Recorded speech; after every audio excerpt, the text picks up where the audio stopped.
Good afternoon. I'm Jeff Kraut, and I have the privilege to call to order this meeting of the Special Committee on Codes, Regulations, Legislation, and I want to welcome members, Commissioner Zucker, participants, and observers.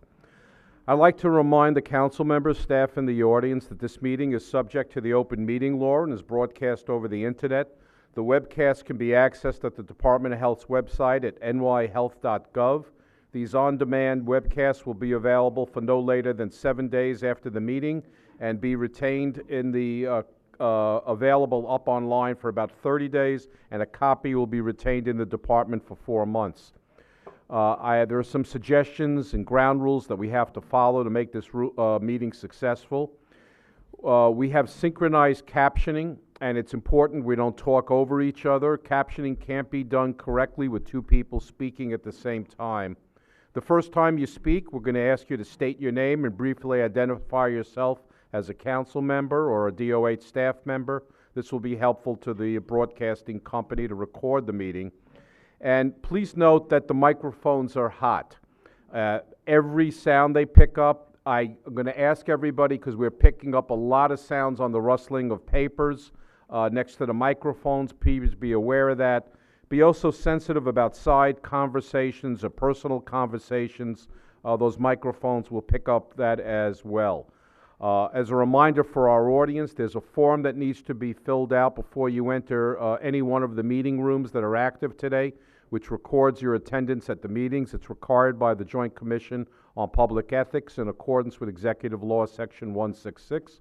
The form is also posted on Department of Health's website at nyhealth.gov under Certificate in Need. So in the future, you could fill out that form prior to coming to the council meeting, and we appreciate your cooperation in fulfilling our duties. We have a long meeting today, and we have members participating from various sites. Before I kind of go through the rules, I'm going to call on each side and ask the members to identify themselves. Let me start with Albany. Could members who are in attendance please identify yourself?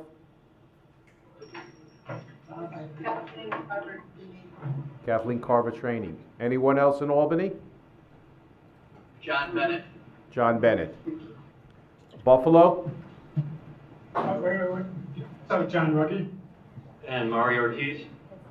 Oh, that's Dr. Ruggie and who else? Mario Ortiz. And Dr. Ortiz is also in Albany. Okay. Anybody else in Albany? And Dr. Zucker, when he arrives, would they please... Right here. All right, Dr. Zucker, thank you. Let's go now to Buffalo. Has to come up towards you. That. Julio Gutierrez. Dr. Gutierrez. Kevin Watkins. Dr. Watkins. Judy Baumgartner. Who else? Judy Baumgartner and Tom Holt. Tom Holt. And Mr. Thomas is there? No. That's it. Okay. And then in Rochester. Hugh Thomas. You, Thomas. Anybody else with you? No, Peter's not here. Jeff. Okay. All right. In New York, we have Dr. Brown, Dr. Berliner, Dr. Martin, Mr. Lawrence, Mr. LaRue, Dr. Strange, Dr. Torres, Dr. Yang, and myself, Jeff Kraut. All of us have received a lot of comments regarding the proposed regulations that are about to be discussed. We've read them. We've read all the comments. We've heard both sides of the argument, at least on a written form. We're now going to turn it over to Dr. Gutierrez in a moment. We're going to ask there is going to be time limits on speakers. What was going to happen is we're going to start off at about 3 minutes a speaker. What we found is if any speaker that follows, if they're going to be redundant what the previous speakers had said, we'll shorten the time limit that we're going to give. I'm going to be running the timer on all 4 locations.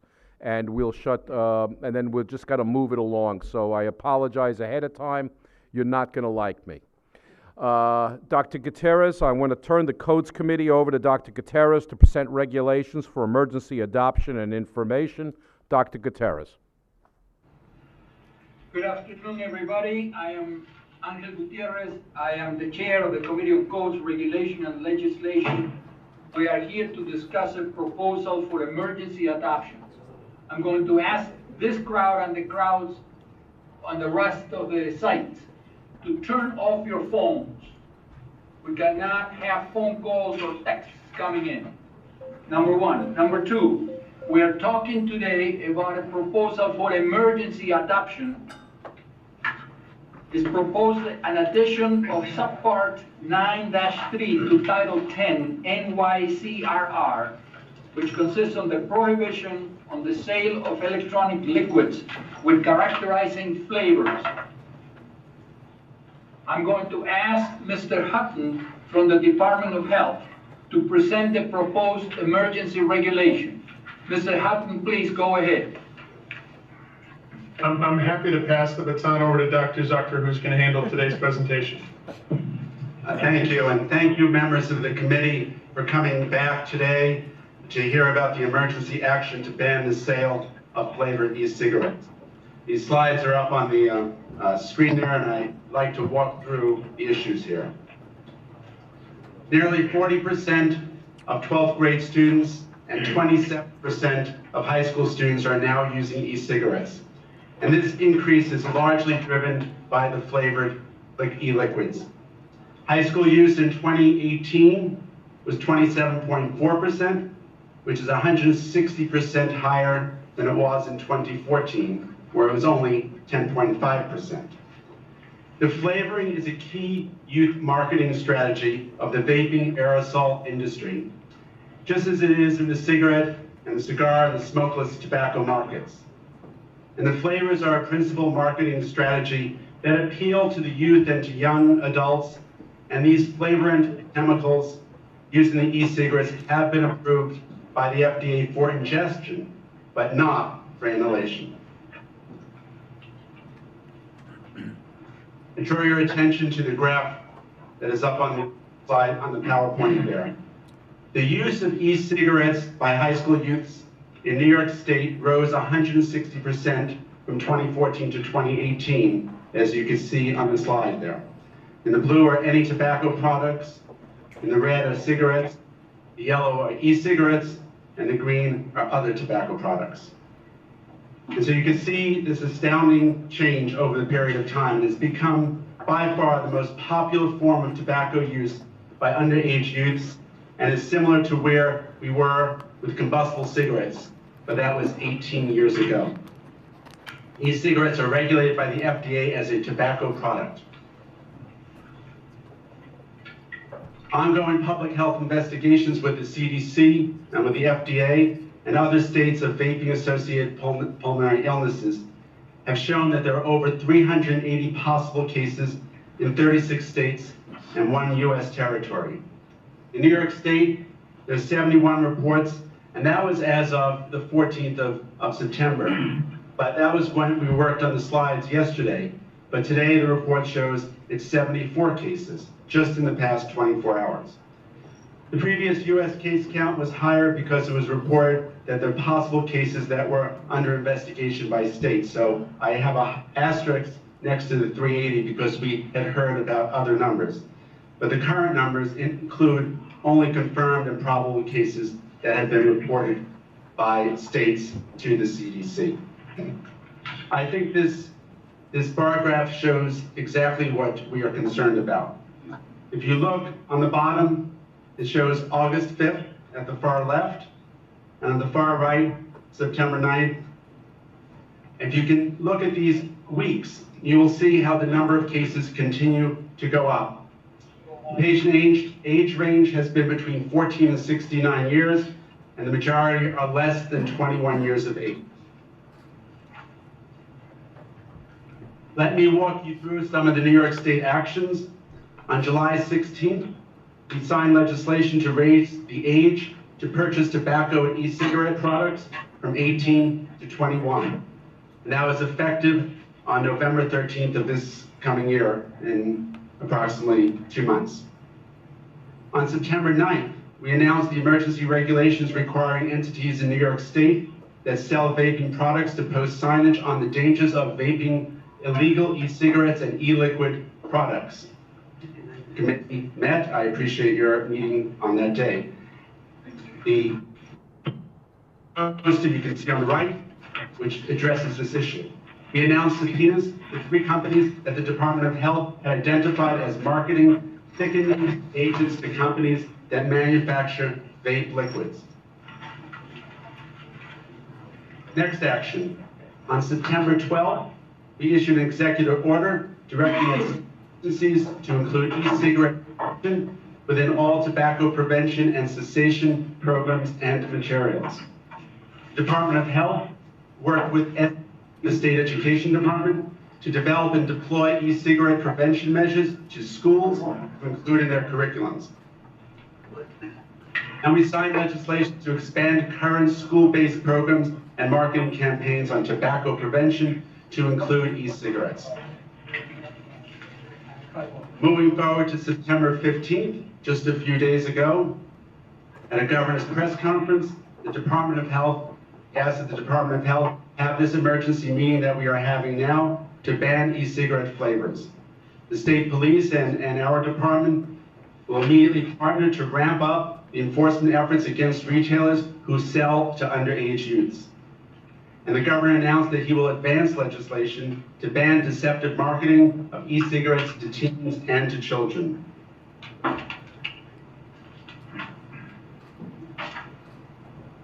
Now, on ban on sale of e-cigarette flavors, the data demonstrates the need for urgent action. We cannot wait for legislative session to begin, which is in January. We cannot wait for federal action. New York State is the second state to propose and the first state to implement a ban on flavors. The ban will become effective immediately with a 2-week grace period before the enforcement begins. And adult smokers who want to continue to use e-cigarettes will have the option of unflavored, menthol, or tobacco-flavored e-cigarettes. Michigan, just so you know, had a ban that was announced on September 4th, but the rules have not been filed yet. We are moving forward quickly in the state. The regulatory process. There are emergency regulations. My colleagues who deal with the regulatory process can speak about this, but we will add a new subpart 9-3, which will be titled Prohibition on the Sale of Electronic Liquids with Characterizing Flavors. And there are multiple sections to that regarding definitions and penalty and severability. This slide is a little dense in information, but it mentions the emergency regulations and definitions. And as you read through this, you will see what is defined as a flavored e-liquid, including fruits and chocolate and honey and many of the others, as we have mentioned, mainly targeted to the younger population.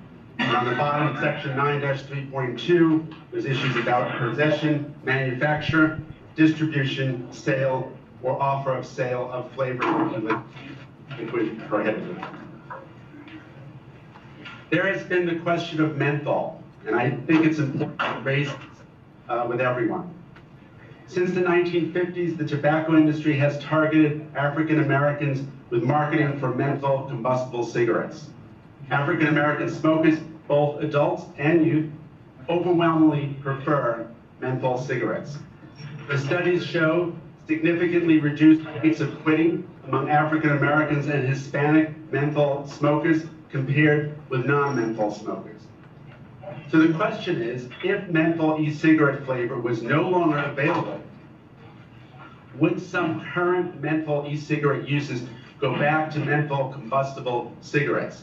This is an issue, and I turn to the committee for your advice, your input, your experience and knowledge about this. We recognize that this has come up.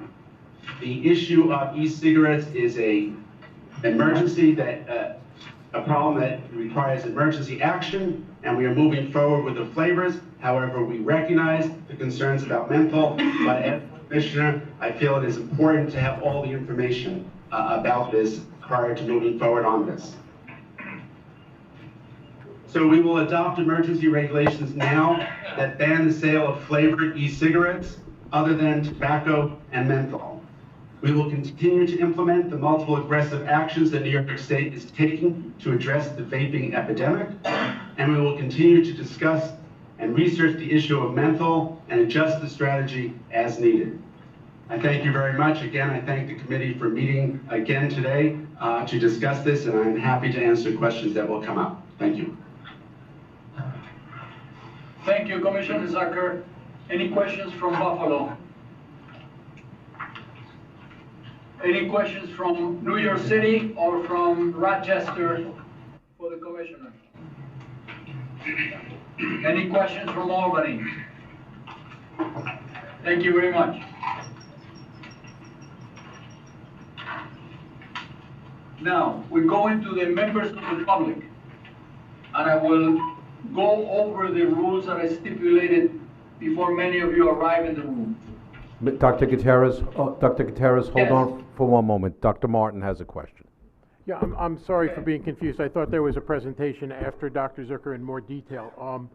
So I did actually have, I have several questions, but one, as the regulation is written, it sounds like once it goes into effect, a teenager found with a cartridge, no, any human in New York found with a flavored cartridge would be in possession and would be in violation of the law?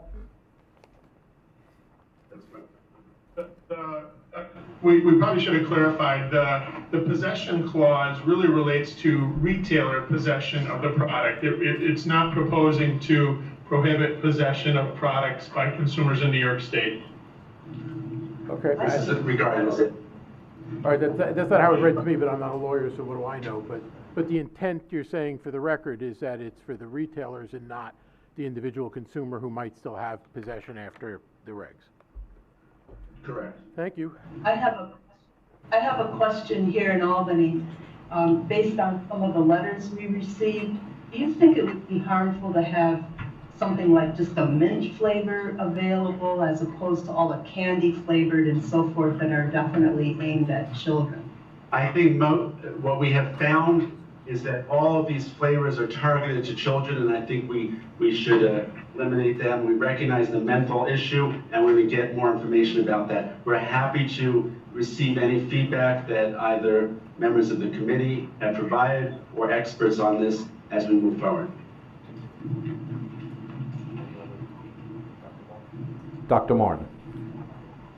Thank you. So can I just focus for a moment on the emergency nature of our actions today? I certainly understand that people's lungs being damaged by what appears, at least from what I read, was mainly from sale of illicit, unapproved, unregulated, whatever you want to call it, cartridges throughout the nation. And I don't see how this, I'm having trouble understanding how, there seems to be two issues conflated here. One being poisonous stuff that's out on the street that shouldn't be there, and then there's the true concern about the apparent increase in smoking of anything, or inhaling smoke, vapor, whatever, by the youth. But they strike me as two separate issues. One is an increasingly one of concern, but we've already had things that were put into place coming up in the next month or so, and then this acute toxicity issue. And I'm a little concerned that we're conflating one with the other here, and if you could just explain to me why you think this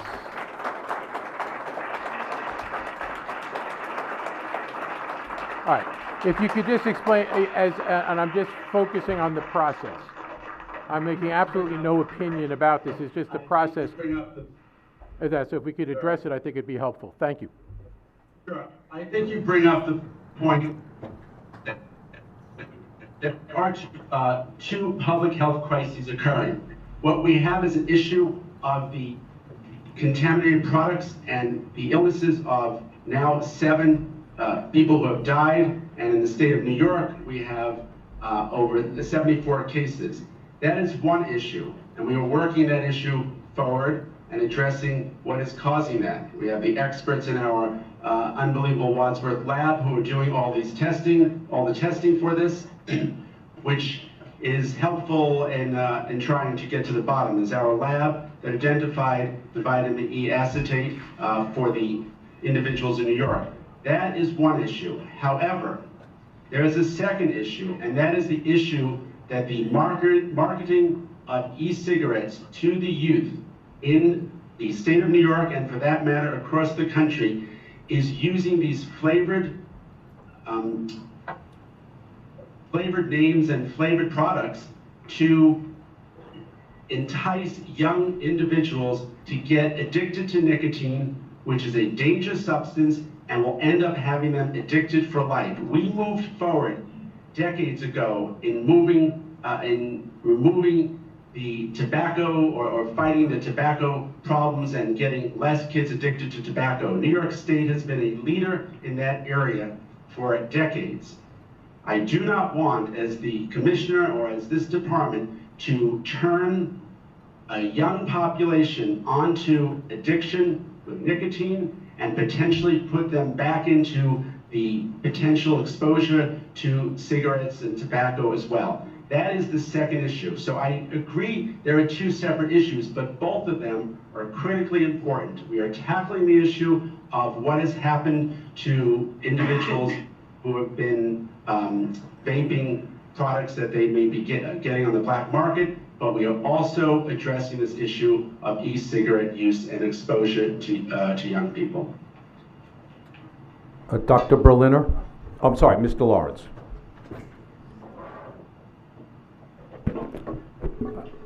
I appreciate the concerns about that we have about the youth, and I also am aware of the history of menthol in terms of the cigarette tobacco advertisement in the African American community. So for me, it would seem that we would want to shield the youth from the marketing of menthol e-cigarettes. And so why is that not, why are we not able to separate the two and have the menthol marketing to youth or to adolescents also be excluded as a flavor? So we are looking at this issue with menthol, and I appreciate your comments about that.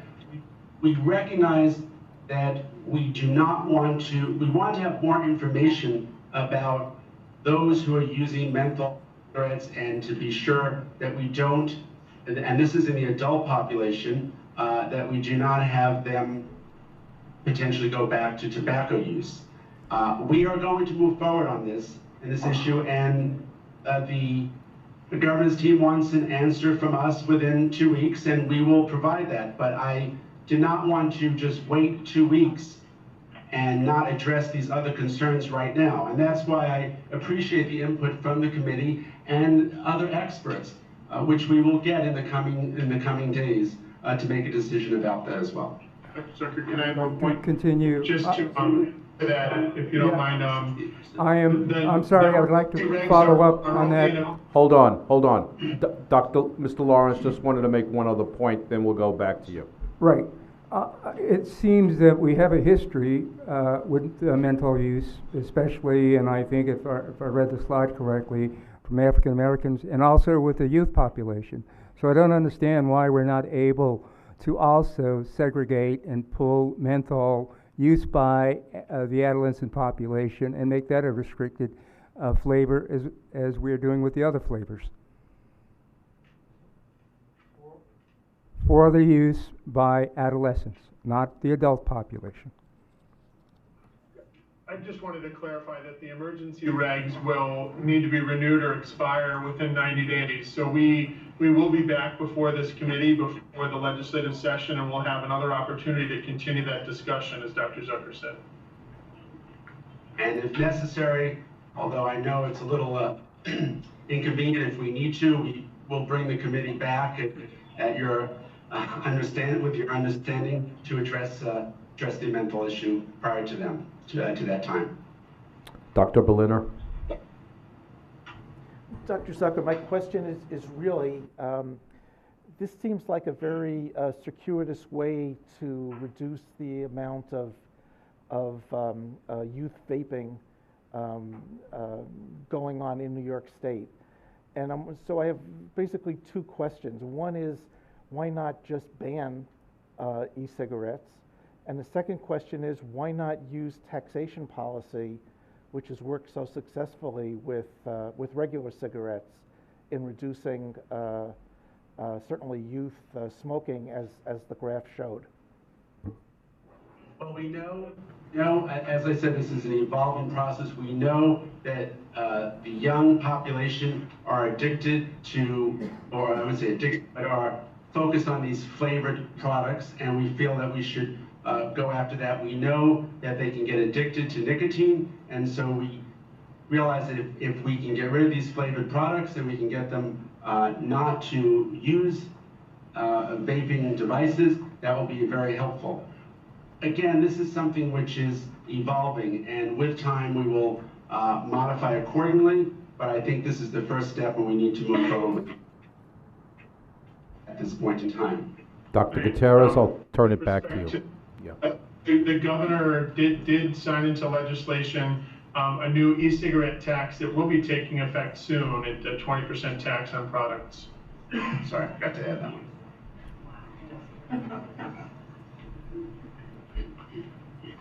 Dr. Gutierrez? Okay, thank you very much, Mr. Kraut. So repeating what I said earlier, if there are several of you following one organization, I will accept one speaker for the total group. As Dr. Kraut mentioned, please do not get redundant. It's a speaker that spoke before you already made a point. There's no need to repeat it. And number three, please recognize that if you rally around somebody and applaud or cheer, what you're doing is taking time. And we're never gonna get out of here. There are many more in New York City like this, and we just don't have the time to listen to what everybody has to say. So stick to the specifics, and things that have not been mentioned before will be attended to. In my list, I have as the beginning person. Read them. There's some more. Well, but they go at the bottom here. Understood. No, that's the main side anyway. I have somebody representing Vapor Trail Electronics, and I had Andrew Osborne, but he was begging out. No. Are you the speaker? I am, yes. Okay, this is another further set of instructions. I'll tell you who's coming next. Come and stand here. I want you to move from speakers to speaker quickly. The next speaker will be Randy Sharp. No here. Next speaker is Brian Ellis. Brian Ellis here. The next speaker is Jalen Walker. Jalen Walker? Not here. Sharon Sano. Cassandra Knapp. Let me move down. Mike Kruger. Okay, so these people themselves will talk and they're not here. Vanessa Ruiz. Richard Hernandez. Joseph John. Okay. And maybe the other side. Go ahead. Okay. My name is Charles Johnston. I am co-owner of Vapor Electronic Cigarettes. I'd like to start off saying thank you for allowing us to speak here today. I appreciate all your time. The main thing is you guys are doctors, you guys are public health officials. Your best interest is the people's health. One of the big things that have been discussed so far is two issues. That's children and that's people's health. I think what's going to happen here by banning flavors is you're going to have to worry about another issue.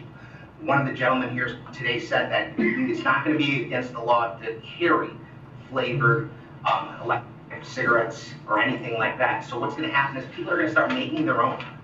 They're going to be making in their basements, in their homes, places like that. So now they're not going to have professional people making them in labs and such. That you're going to make another scare. You're not hurting big tobacco. You're not hurting the drug dealers that are making these things that are hurting people. You're hurting honest people. You're hurting me. You're hurting my family. You're hurting people that have died from combustible cigarettes. I also heard people talking about being worried about menthol and African American, Hispanic people. You shouldn't be worried about races. You should be worried about people in general. Flavors do work. My business partner, it took me 2 years to get him off his Marlboro Lights with green apple. Green apple. If I wanted something that tasted like a cigarette, I probably would have stuck with a cigarette. Flavors help me. In my pocket is bubblegum. I'm not a teenager, I'm not a child, I'm a grown man. All I'm asking you is to take all these things into consideration. If you're worried about people from menthol going somewhere else, take census on it with adults, with voters, anything. It doesn't have to be children, don't worry about them. If you ban this, you'll see the smoking rates go back up with that. I can guarantee you that. I'm not saying this is a good thing for anyone to do. I'm saying this is a good thing for smokers to quit. I don't want to see anyone dead or anyone else sick. That's what I'm asking you guys to do. I don't want any more dead. I don't want any more sick. Please take that into consideration. I appreciate your time. Thank you very much. Thank you. Randy Sharp?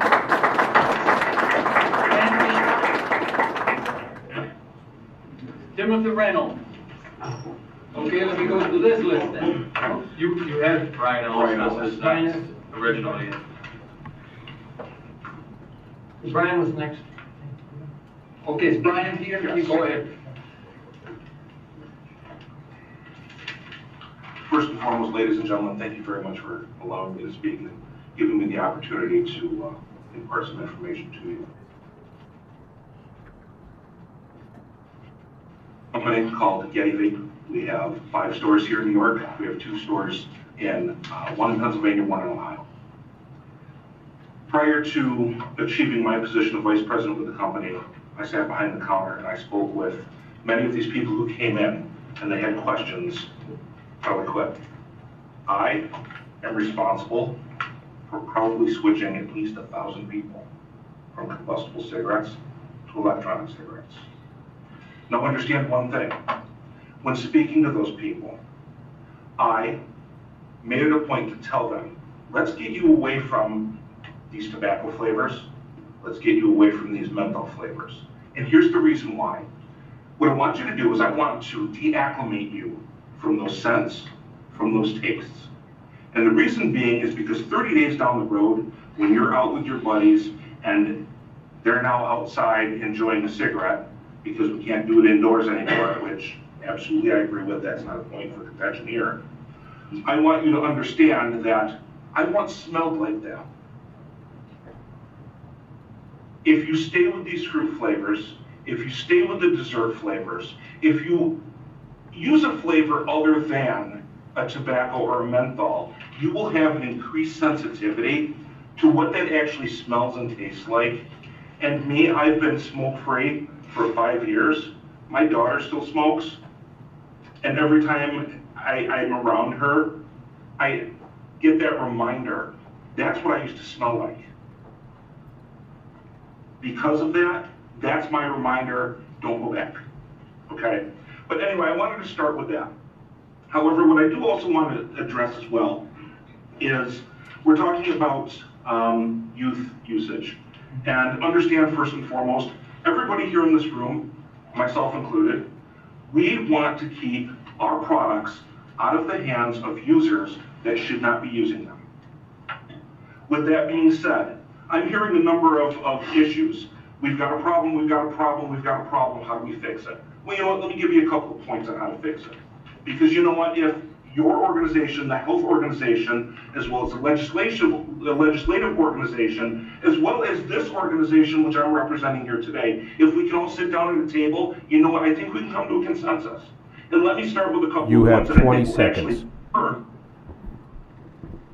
If we go ahead and we actually take some of these products out of readily available situations like Walmart's, C-stores, drugstores, put them in a store that is a specialty store, much like the liquor store model, get them out of the public and get them to the point where they're in an enclosed Sir, your space. time is up. Thank you. I have Andrew or Teresa. State your name. Yeah. Hi, my name is Andrew DePrada. Thank you for the time for speaking. I am here on representing Big Buffalo Paper Store. I'm just going to give you a quick background. I started smoking at the age of 12. I continued to do so for about the next 10 years with traditional cigarettes. I successfully quit traditional cigarettes by using chewing tobacco. I did that for 5 years. I lost over half my teeth, and now I permanently have a gum disease from that. The only way I was able to get away from actual cigarettes or chewing tobacco was when I found vapor or e-cigs. Fast forward, I currently manage a store. 98 out of 100 people that walk through that door, adult smokers, adult e-cig users, use flavored e-cigs. They don't have any interest in menthol or tobacco. They want to, again, disassociate themselves from that sensation. So that's why the banning flavors is not going to do anything but create a bigger problem. Because again, touched on, you're going to have a big black market going at it, and it's going to be made everywhere without any type of any professionalism whatsoever. In 10 years of doing this, I've never heard of anybody getting sick. Anybody getting sick from inhaling vapor e-cigs, ever. And with everybody that I know in the industry, you would think something would have came up in the 10 years that I've been doing this. The only thing that's changed in the past 6 months is the rise in use of the illegal THC cartridges, which have been linked to 6 of the deaths that I know of, not vapor cigarettes or vapor e-juice. And I feel like this industry as a whole, the e-cigarette industry, is being used as a scapegoat for that. Why the blame is getting put on us when it has nothing to do with flavored e-cigarettes whatsoever. Banning flavors, like I said, is just going to create a bigger problem. 1,300 people die a day from cigarettes. Why aren't we banning cigarettes? Already in college.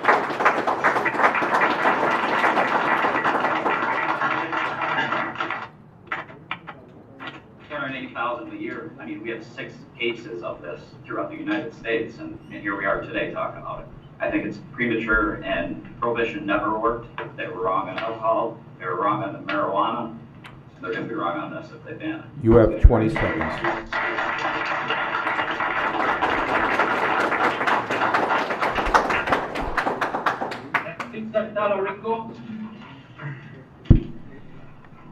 How are you?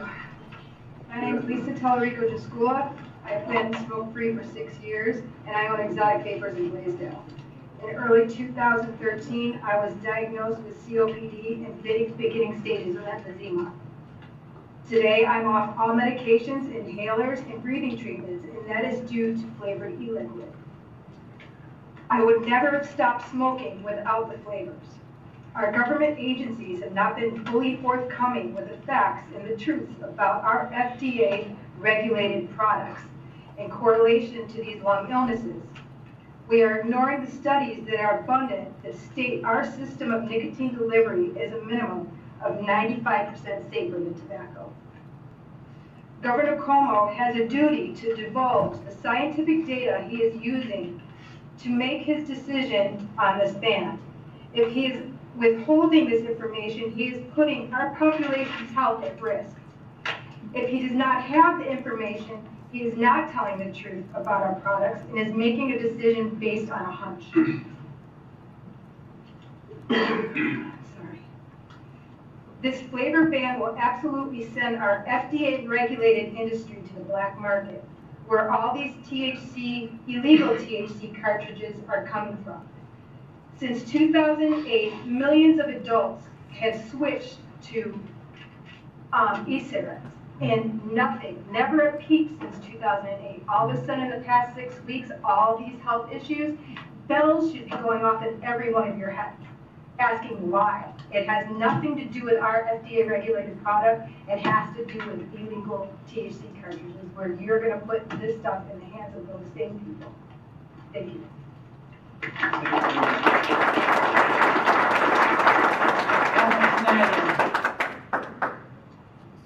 going to ask you to avoid giving your own story about cigarette smoking. We all recognize that many of you have that. No need to spend time on that. Go directly to that topic that you support or are against. Great. My name is Thomas Snyder. Thanks for your time here today. It's great to see a room full of adults that have used flavors to stop smoking cigarettes here today, fighting for the right to have flavors accessible to them. A lot of adults that have built jobs, careers out of this industry, adults that have families, adults that have children, children that don't vape, that don't use these products. I have 2 children, neither one of them vape. They're 14, they're 16, they're educated about what's going on here today. In 1962, Royal College of Physicians of Public Health England warned us about the dangers of cigarette smoke, and we didn't listen then. We need to listen to them now and what they are doing over there. They are encouraging their citizens to switch from cigarettes to e-cigarettes. They're putting vape stores inside of hospitals over there. What is so different about lungs over the ocean than they are here? Absolutely nothing. Why are they telling their citizens, this is going to help you, this is going to prolong your life, and we're telling our citizens that this is going to kill them? Why are we doing that? These products are clearly helping people. Smoking rates are down. Built a beautiful life out of this industry. I've been able to help the people in my community. I've been able to directly affect the people in my community live a better standard of life. And they thank me. Everywhere I go in my town in Lancaster, people, thanks, Tom. Thanks for helping me. Wife says thanks. Now it's Tom, what are we going to do? What are we going to do if this happens? People come to the store, well, I guess I got to go back to cigarettes. I guess I got to go back to chewing tobacco. We're pushing our citizens back to products that we know kill them. We can't do this. Thank you.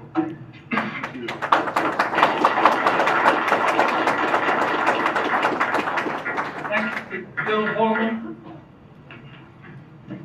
Most of the talking points that I had have been covered, so I'm just gonna cut right to the chase. If you've heard all the positive reasons, my story is very similar to everyone else's in the room. But if, and this is the part that confuses me, this is a public health issue, and you are all doctors and you're concerned with public health, why can I walk into any store and buy a pack of cigarettes? Why are we not banning those? Why aren't they here? Because I spent 30 years on those things. Why can my 15-year-old son walk into any store and buy an energy drink that doctors are saying can give children heart attacks?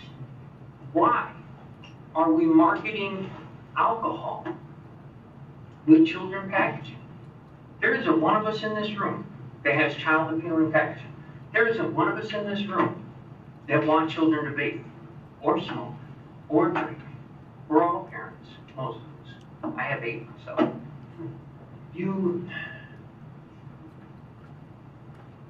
Just like he said, just like Tom just said, why? Are there other countries doing study after study after study? Colleges here in our own United States have done study after study and talked about what positive impact it is, how much safer it is. And here we are standing today, defending something that we all know saved our lives. I just don't understand it. 100% don't understand it. And if you pass a law like this without taking any of this other stuff into consideration, shame on you. I don't know how you sleep at night.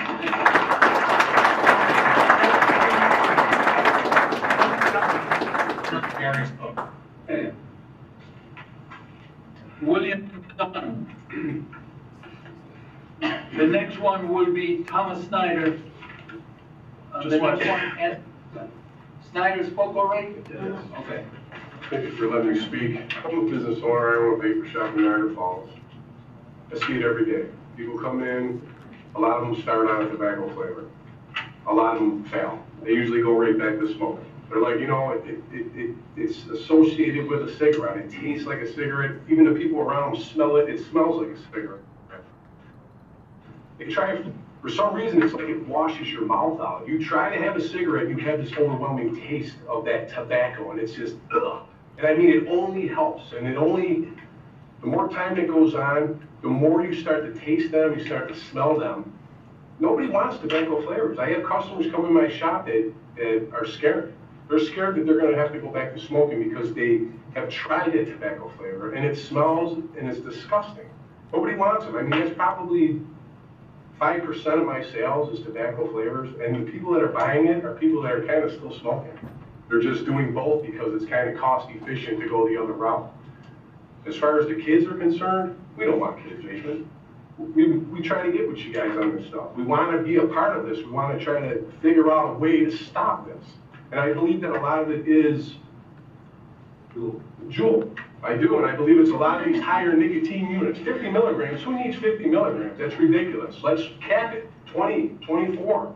Let's leave it at that. We don't need to be, 50 milligrams is kind of, it's insane. It really is. I tried it myself. I get heart palpitations from it. I don't like the way it makes me feel. It's just not for me.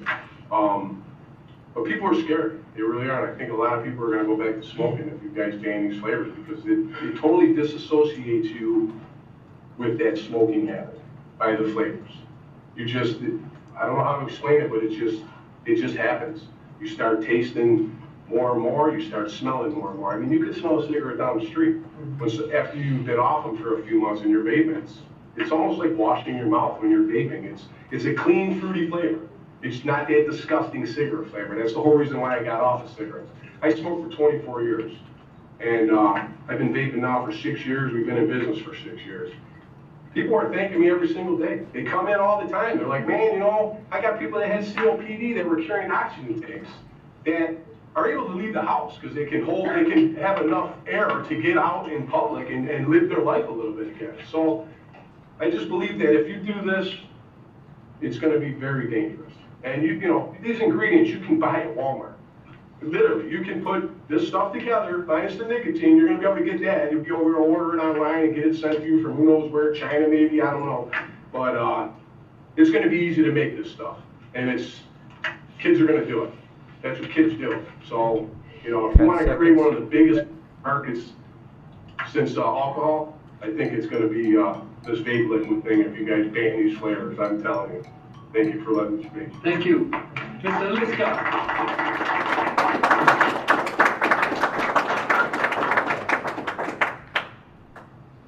Hello, my name is Andre Liska.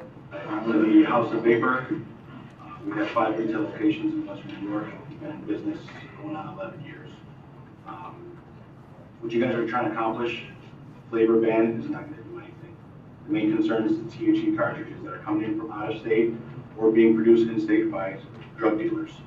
We're not drug dealers, we're all business owners, vapors. Youth use, you're not going to accomplish anything with that because these things are easily accessible in non-adult establishments. People are getting high off these high milligram e-liquids, the kids. And if you feel that flavor ban is going to go into effect, it's going to accomplish something, it's like you're telling somebody you can't have bubblegum e-liquid, go have a Marlboro. If you feel comfortable doing that, telling any adult vapor in here or in the United States that go ahead and have a Marlboro instead of bubblegum vape. If you're confident with that, then I say you go ahead and vape. Thank you very much. Brian Alex. I have more to. They gave me too many notes. Nicole Bisso, Bureau? Byro. Hi, my name is Nicole Byro. Don't do this. Don't put this through. Kids are kids. They emulate adults. They play at being adults. They also don't always make the right decisions. I mean, think about the Tide Challenge. We managed to regulate alcohol, the candy-flavored vodkas, all of that stuff so that it was out of underage hands. It's almost impossible for the kids to get their hands on it now. We could do that with the flavors too, and every single person here would back it 150%. We do not want it in their hands. I get sick every single time I hear about another kid that got their hands on a Juul. It's like another nail in the coffin. We don't want that. Kids don't always make the right decisions. It is our job to keep them safe. So let's keep them safe.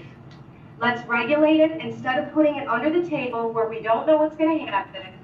Let's all cooperate, because I will guarantee you that every person in here will be behind you 150%. Thank you.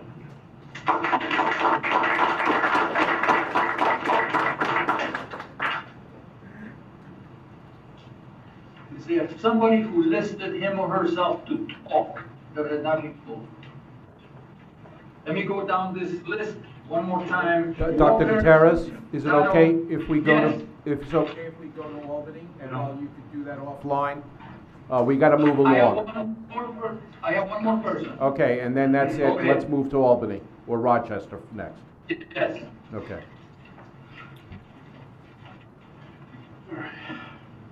Okay, thank you guys.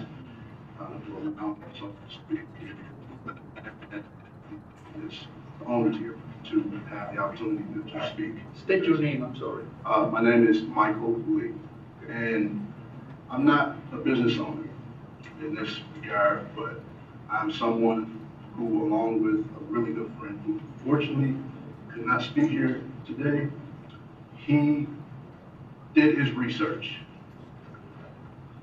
That's the key word today, researched. I remember the gentleman in Niagara Falls. We had a conversation a few years back, and that conversation was as far as this propylene glycol. And it made complete and utter sense. Something that's already utilized and authorized by our FDA. The FDA put it on a generally regarded as safe list. Now, some of the things I might say, some people who do know me speaking, I've mentioned this before.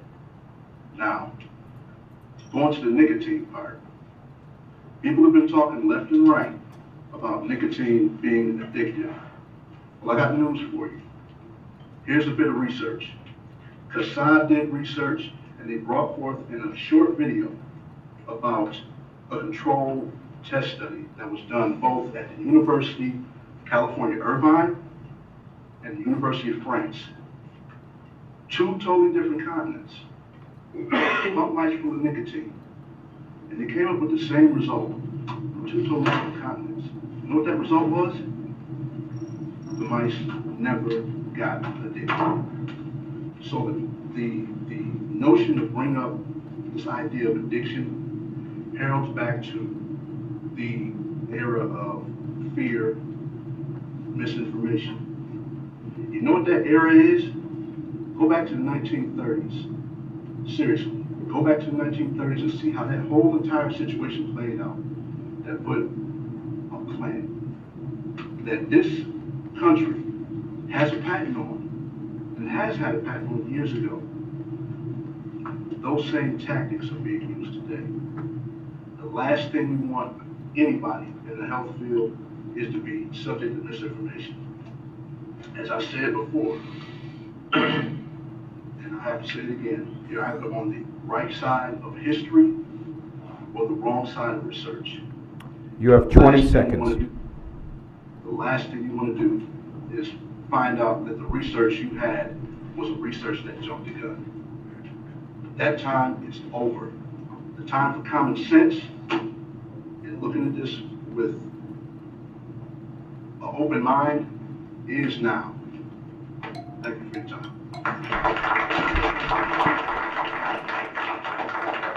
I will not let that go unchallenged. I spent decades treating addicts, the most difficult substance to become out, to get rid of is nicotine. When it's smoked in cigarettes.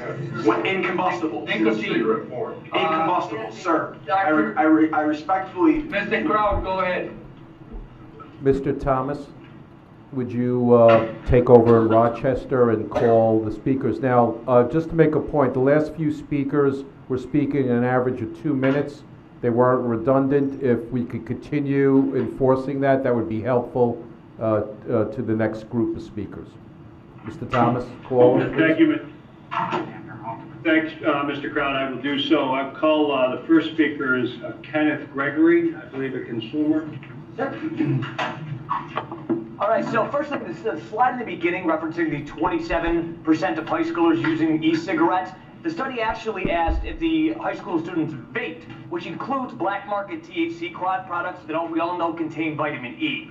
The real reason why we're not discussing banning cigarettes is New York State, along with 45 other states, entered into a master settlement agreement in 1998 where they receive annual payments from the tobacco companies.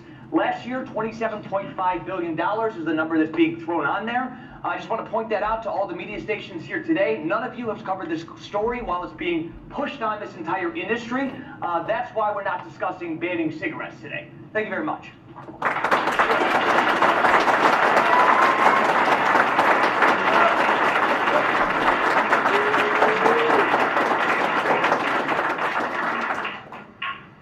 The next speaker is Andrew Dibble. All right, well, I was told to not be redundant, but it's my time, it's my freedom of speech, so you're gonna hear my story, all right? I started smoking at 13 years old. I tried everything to quit. I tried patches, I tried pills, I tried gums. I tried acupuncture, acupressure, hypnosis, nothing worked. So 6 years ago, somebody handed me a vape device and said, try this, it'll help you quit smoking. So now, 6 years later, I am a vapor 100%. I have not had a cigarette in that time frame. Now, the first week that I had my vaporizer, I was vaping tobacco and I had nothing but an urge to go have a cigarette. I went back into the shop and I said, this isn't working for me, man. I'm shaking, I need a cigarette. He said, try this, banana milkshake. I haven't had a cigarette since. Now, it's twofold. I want to help people. I helped my brother get off cigarettes. I helped my girlfriend get off cigarettes. I opened up a store a year and a half ago, and now you're telling me that I can't help the thousands of people that I've already helped get off cigarettes with flavors? 99% of my business is flavored e-liquids.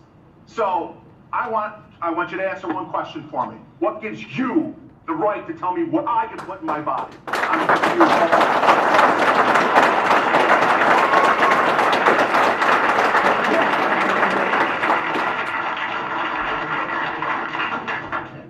Next number of folks are going to represent specific companies. We'll have one speaker per company. Nathan Swanson from NP.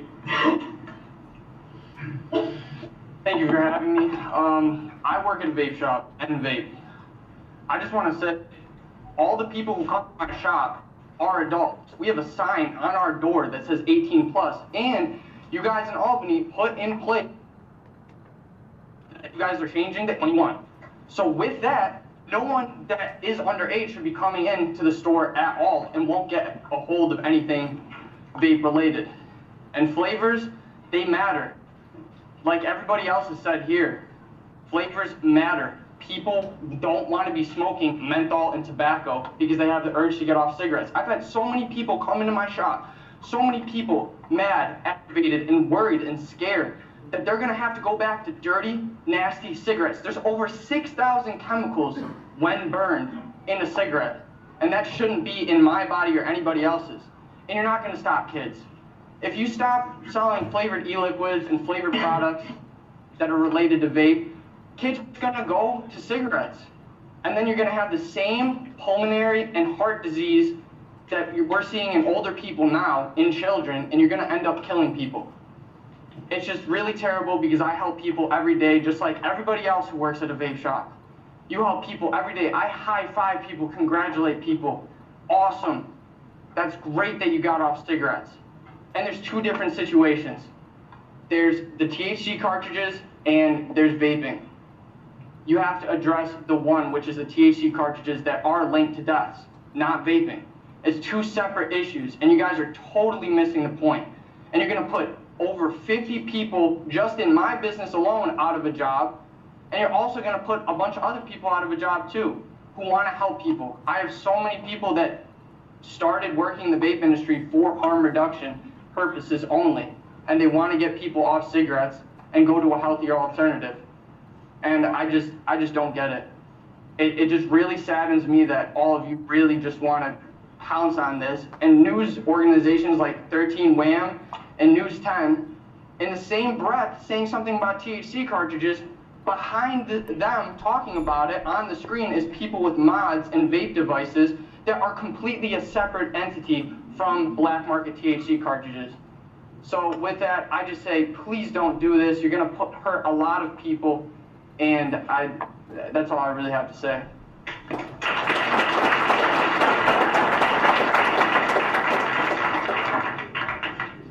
Mike Panessa. If you could key up the other people so we don't have to wait for people to get to the lectern, call the next two so that they're stacked up. Okay, thank you, sir. Go ahead. My name is Mike Panessa. I was a lifelong smoker until I was 30 years old. Tried to quit smoking, ended up chewing tobacco for a number of years. The very first time I tried quitting, like so many people here, and I didn't have any success until my friend Andy actually offered me the vape mod, and I tried it, and that was the last time I chewed tobacco, and it's been 3 years now. And I think it's the best thing that's ever happened for my health. It's great for my house, for my family, for my children. I have 2 teenage boys, neither one of them vape. They're not allowed to. I've purchased vape juice from all kinds of stores, from all sorts of places. I've never seen a child in a single one of them, only adults. And the stories that people have shared, the happiness that accompanies them being able to kick cigarettes is a huge deal. The flavors are a huge deal. There's no way I would have wanted to go from cigarettes to chewing tobacco to then a tobacco-flavored vape juice. I wanted away from that. I wanted to break free of a 35-year habit. I was able to do that with flavored vape juice. Thank you.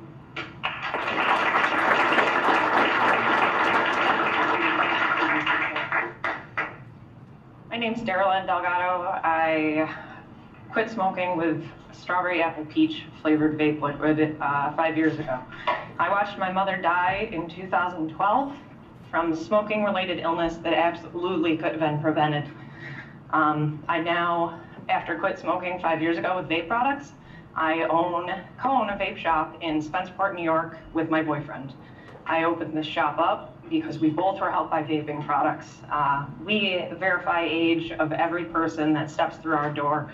If everyone in your party doesn't have ID, we don't sell to you. If there's someone outside, we don't sell. We don't want these products in the hands of children. However, if you take flavors away, someone like me wouldn't have been able to quit at 27 years old when I had already been smoking for 15 years. At 27, I had smoked for over half of my life. I tried Chantix, I tried pills, I tried patches, I tried gums. Nothing worked. Vaping worked for me, that was it. If you take flavors away, you're gonna be sending myself, my customers, my friends, my family, back to smoking combustible cigarettes that will kill them. I don't understand how you can do that. I just don't get it. Please don't do this. Don't sentence us to death.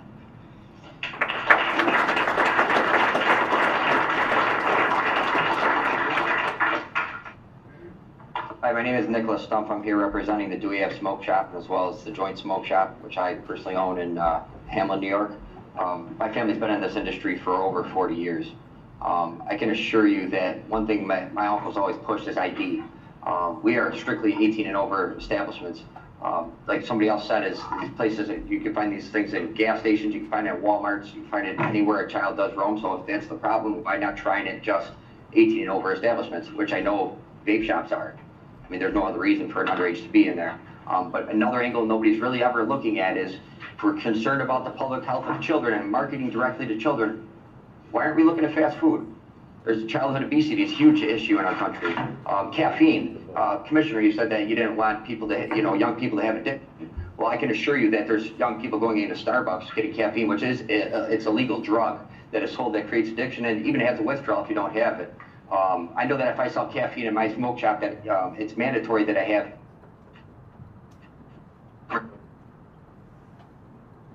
because it's their safety that's at risk. So why aren't we doing that at the coffee establishments? Why doesn't Starbucks have to have a giant warning label across their coffee like we have to have across our bottle of juice? I mean, we can look at this at the angle of, that we're marketing towards children. How? Because I know that for a fact If you own a tobacco store, you can't market on Facebook, you can't direct market, you can't market on Instagram, you can't market on Google, Yahoo, any social networking possible. And you know, Facebook itself actually should be 18 and over to be on there, period. That is another part of their regulations that's probably not enforced fully. But we're not allowed to market there anyways. So I'm really curious to know is how do we direct marketing to children? It's not possible in our field. I can assure you that anybody that comes into my store that has come in, I ask them if they're underage first, and then I ID them. 9 times out of 10, if they are 17, they'll say so. It's believe it or not, you'd never think so, but they do. And what do I tell them? I'm sorry, I can't help you, and they leave the establishment. And technically, we have signs up that threaten to press charges for trespassing. I mean, we can look at this all day, but I myself as a smoker, the only time that a flavored e-juice or e-juice itself is sufficient enough for me is when it's flavored. God, nectar, that's my favorite flavor, but it's a guava flavor, and I wouldn't eat guava, but I'd love it over a Newport 100. And it's not just black people that like Newport 100s, I like them too, and I'm white. You have 20 seconds, sir. I'm all set. I just wanted to put that in. We should look at fast food industry, who directs with a clown is their mascot. They use playgrounds, and they put toys in a meal, and they even use a meal that's associated with the word happy. Thank you. Mr. Thomas, just hold off. What I'm going to do is I'm going to start rotating the sites in order to get everybody in every location ample time. Well, I'm afraid we're going to lose a quorum at the end of the day, so I'm going to start moving it along, and then we'll come back as time permits. I'm going to go to Albany now, and I'll take 3 speakers at Albany. I'll come back to New York, take 3 speakers, and I'll keep rotating around. So, Ms. Carver-Cheney. Okay, the speakers here, 3 speakers are Julie Hart, Charlene Harris, and Elizabeth Hamlin. Again, if you could not be redundant, if you could get to the point in fewer time, it'll give greater opportunity for everybody to speak who wants to speak, and then I'll come into New York after the 3 speakers in Albany. Hi, everybody. My name is Julie Hart. I'm the Government Relations Director for the Cancer Society Cancer Action Network. So thank you for the opportunity to come here and to testify today. We know that there's no doubt that flavors entice kids to begin. I don't think that there's any doubt about that. Earlier today, we did send a letter along with 18 other groups to the Commissioner outlining our concerns with exempting menthol from this proposal. The primary reason we have a concern with exempting menthol, again, we know flavors entice kids, but menthol flavor also entices kids. The National Youth Tobacco Survey showed that 64% of youth that are using e-cigarettes reported using mint or menthol. So clearly, there's a public health justification for including menthol in this proposal. We've heard a lot of claims today about, well, adults need flavors to quit, or that, vaping industry is taking credit for reducing smoking rates. And I have to say, Commissioner, you get credit for reducing smoking rates. Your health department gets credit for reducing smoking rates. Lawmakers get credit for reducing smoking rates. You've got a high cigarette tax, you've got a strong Clean Indoor Air Act, and you've got a great tobacco control department. So kudos to you. You deserve the credit for New York's smoking rates going down for adults and kids. Now, the impact that we're seeing as far as what impact are e-cigarettes having on residents. So you noted earlier that nearly 40% of high school seniors are using e-cigarettes. In New York State, the New York State Health Department has reported that just over 4% of adults are using e-cigarettes. So the big difference that we're seeing with e-cigarettes is on our kids, and that's why we really need to do something. I also just wanted to point out that, tobacco companies, they have a long history of using menthol products to African-American communities. And certainly I'm sure that they would like to see a menthol exemption continue, so we would urge you to not continue that trend. And again, the 18 groups have called for this, and we're hoping that you'll consider modifying this so that you can include menthol in the proposal. Thank you.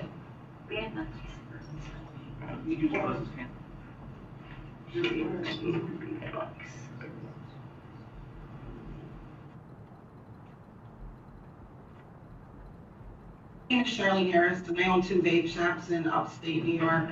I employ 12 people. My sales average $230,000 a month.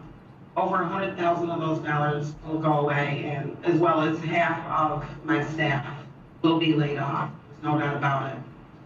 Flavors constitutes, half of the products that I sell to adults.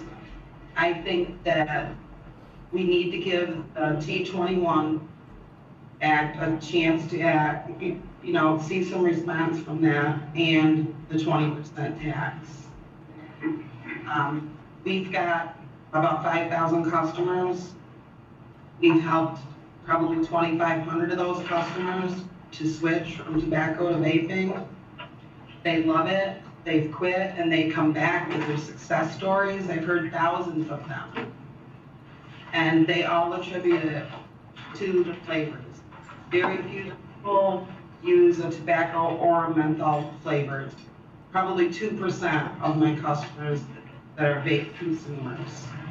The rest are all flavors. And a lot of them the last week, when they've been hearing about this ban, are saying they're just vaping. And they're gonna go back to combustible cigarettes. And another point I'd like to make is the prohibition does not work. We know that prohibition doesn't work. There will be black market e-liquid. People will be manufacturing this in their basements, in their bathrooms, wherever they can. They'll be mixing what they need. They don't know how to do this. The nicotine vapor products are regulated by the FDA. And the e-liquid manufacturers know what they're doing. They know the percentage of nicotine. They aren't using the thinners that you've seen the health problems in the black market THC cartridge issues that are just come up just this past summer. We haven't seen these issues before this summer. They've been 10 years or more. And I do think that to lump both of those issues together is wrong. Can I ask you a question? Yeah. Can I ask you a question? What about the unflavored e-cigarettes? Isn't the addiction really to nicotine? Why wouldn't people use unflavored e-cigarettes? You have 20 seconds to answer. Cereal, or drink unflavored soda, or eat unflavored candy? It's the same thing. You wouldn't want to eat an unflavored orange.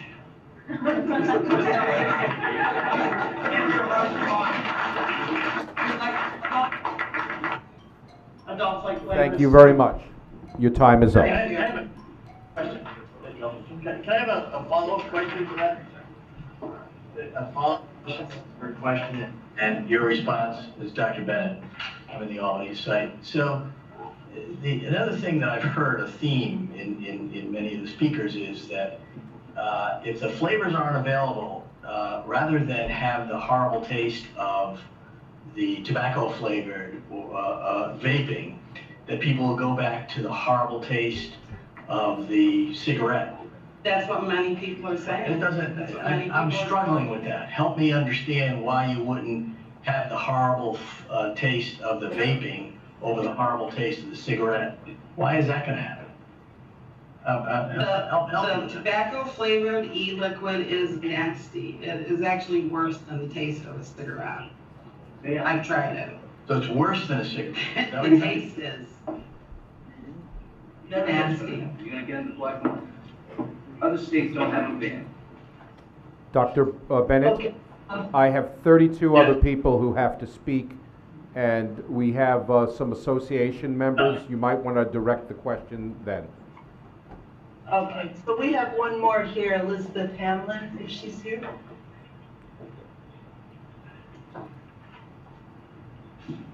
Hi.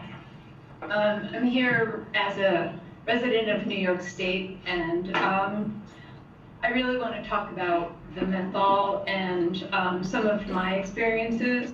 I know that menthol has been targeted not only to minorities, but to people,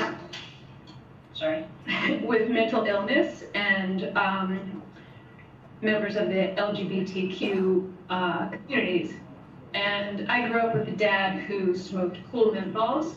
He started when he was 10 years old, and he had a heart attack in his 40s. He stopped smoking cold turkey, and he went on to have 3 open heart surgeries, and ultimately got interstitial pulmonary fibrosis, which has no cure and no treatment except for oxygen. He eventually passed away from pulmonary fibrosis. My brother-in-law smokes 3 packs of cigarettes a day, and he tried to stop smoking by vaping, and he eventually started to vape and smoke. He has been doing both now for quite a few years. My best friend from childhood has been smoking since we were about in 5th grade. She's tried vaping, she's tried cigarettes, she's tried all kinds of tobacco products, and she is so addicted she cannot stop smoking. Her mother died of cancer and she cannot stop smoking. Why we are allowing any of these products on the market, I'm not really sure, but it seems as though we should be taking this epidemic and looking at our history and saying, why are we doing this? We have FDA-approved products that hopefully can help some. We have ways of dealing with addiction that help people. We need to start using the things we know that help with addiction and stop going back to our history with nicotine and flavors. Thank you. Thank you. I'm now going to go to New York, and I'm going to call Michael Selbach and Maureen Kearney from the American Lung Association. You have 3 minutes. Thanks. Good afternoon. My name is Michael Selbach, and I'm the National Assistant Vice President for State Public Policy for the American Lung Association. We're asking this council to make one simple change today. Amend the proposal before you so it includes all flavored e-cigarettes, including menthol. This council has the opportunity to take decisive action, but to do so, it needs to include all flavors. You may have heard, but I want to reiterate the point. 63.9% of high school students report using mint or menthol flavored products in the last 30 days of e-cigarette users. To leave these products on the marketplace, we are quickly going to see close to 100% of high school users using mint or menthol flavored in this case, e-cigarettes. The other thing to remember is mint, menthol, they're gonna market however they're gonna market it, right? I mean, it's a minty menthol taste. And so we know that these menthol products are as likely to hook another generation of kids, and we have the opportunity to act. When Michigan announced it, they did not exempt any flavors. We think you should not exempt any flavors. You heard from the American Cancer Society about the long history of marketing flavors to kids, so I'm not going to repeat that. But we know that there are no e-cigarettes that have been reviewed or approved by the FDA. They have not yet used their regulatory authority. No one type of e-cigarette has been found to be safe or effective in helping smokers quit. So for the folks in this room and the other rooms, we'd say, don't switch, quit. And we have tools to help you do that. But for the council today, please pass this with that amendment. And it's not just the Lung Association and the Cancer Society, but 18 other groups, including the NAACP, NYPIRG, March of Dimes. So it's really something that we think is important. So thank you. Thank you very much. I'm now going to call Kevin. No, I'm sorry.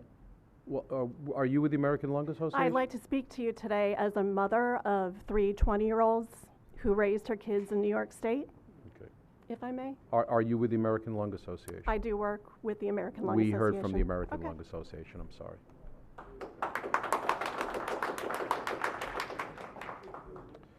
I'm going to call Spike Babayan from the New York State Vapor Association, and then followed by Kevin O'Flaherty up next.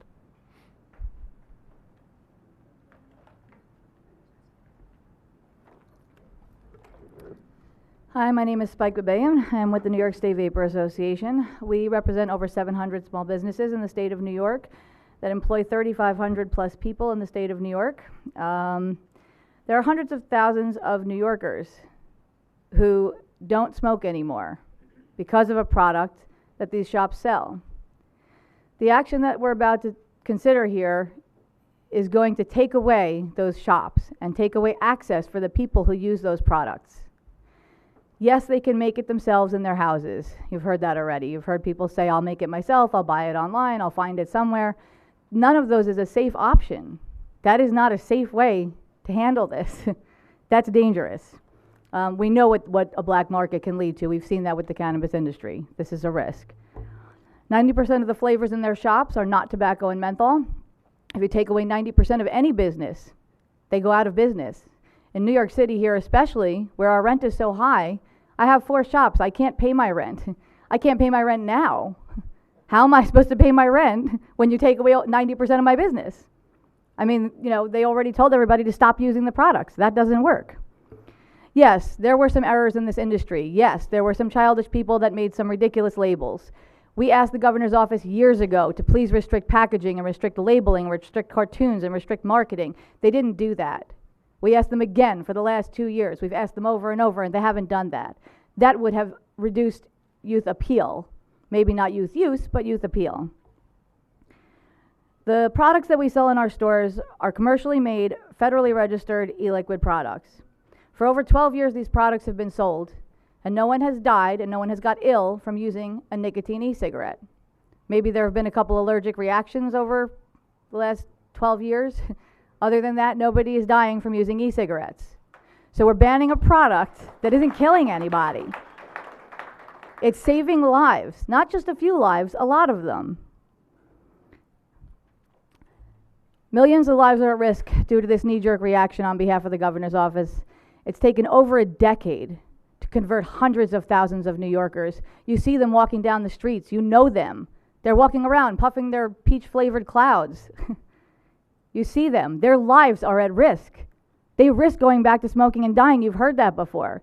It has taken us over a decade of selling e-cigarettes in New York to convert these hundreds of thousands of people. If they all go back to smoking overnight like that, how many more years will it take us, and how many of them will have died by the time we do that again? You have 20 seconds. Please understand that it's not about the hundreds of thousands of vapors. It's about the 2.5 million New Yorkers who are still out there smoking cigarettes, and they won't ever have the opportunity for the life-saving chance that these people had. Thank you.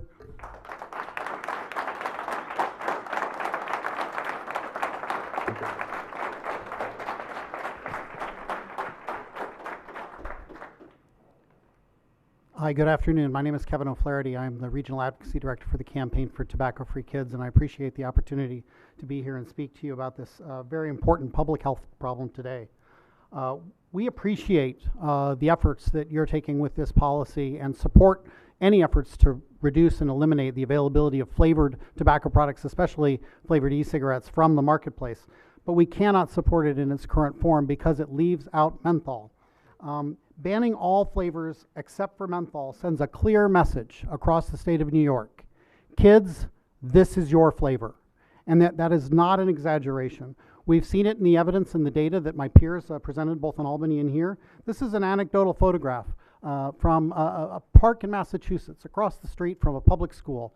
This was in May on Earth Day. They did a litter cleanup and they kept aside the Juul pods. Now this is 4 months after, mind you, Juul removed their creme brulee, their mango, their cucumber flavor products from the market, and all you could get was tobacco products, and tobacco flavored products and menthol products in the retail environment. What this picture shows you is that it's not, kids aren't just getting their products online, because if they were getting this online, there'd be a lot more orange in this bag.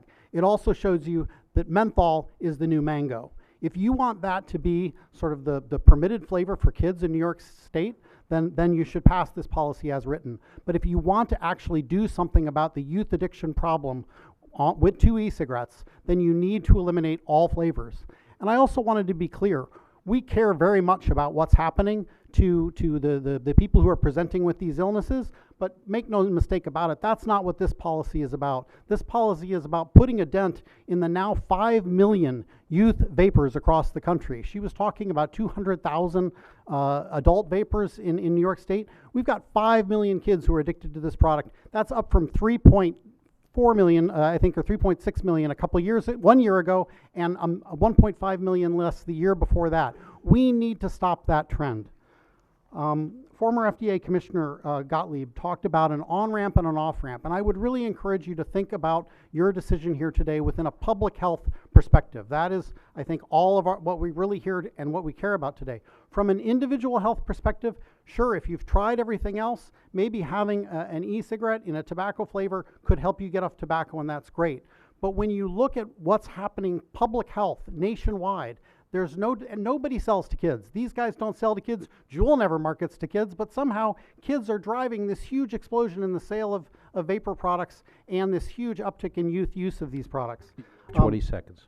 Thank you. He talked about how having an off-ramp for adult smokers is great, but if the on-ramp of young vapors exceeds that, we can't do that. We can't allow that.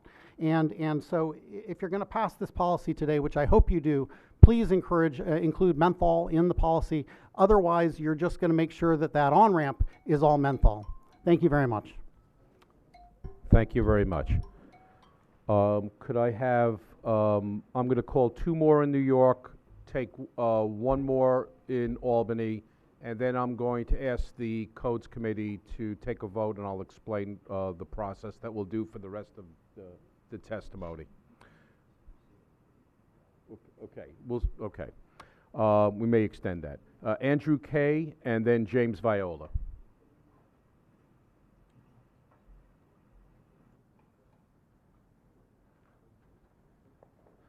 Hi, my name is Andrew Kay. I'm a New York State resident. I live in Brooklyn, New York. Could you just go next to the mic? Thank you. Sorry, my name is Andrew Kay. I live in Brooklyn, New York.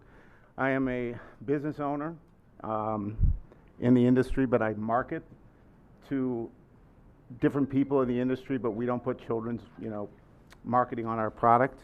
I've been listening to everything that's being said, and I come to these hearings because I support vaping.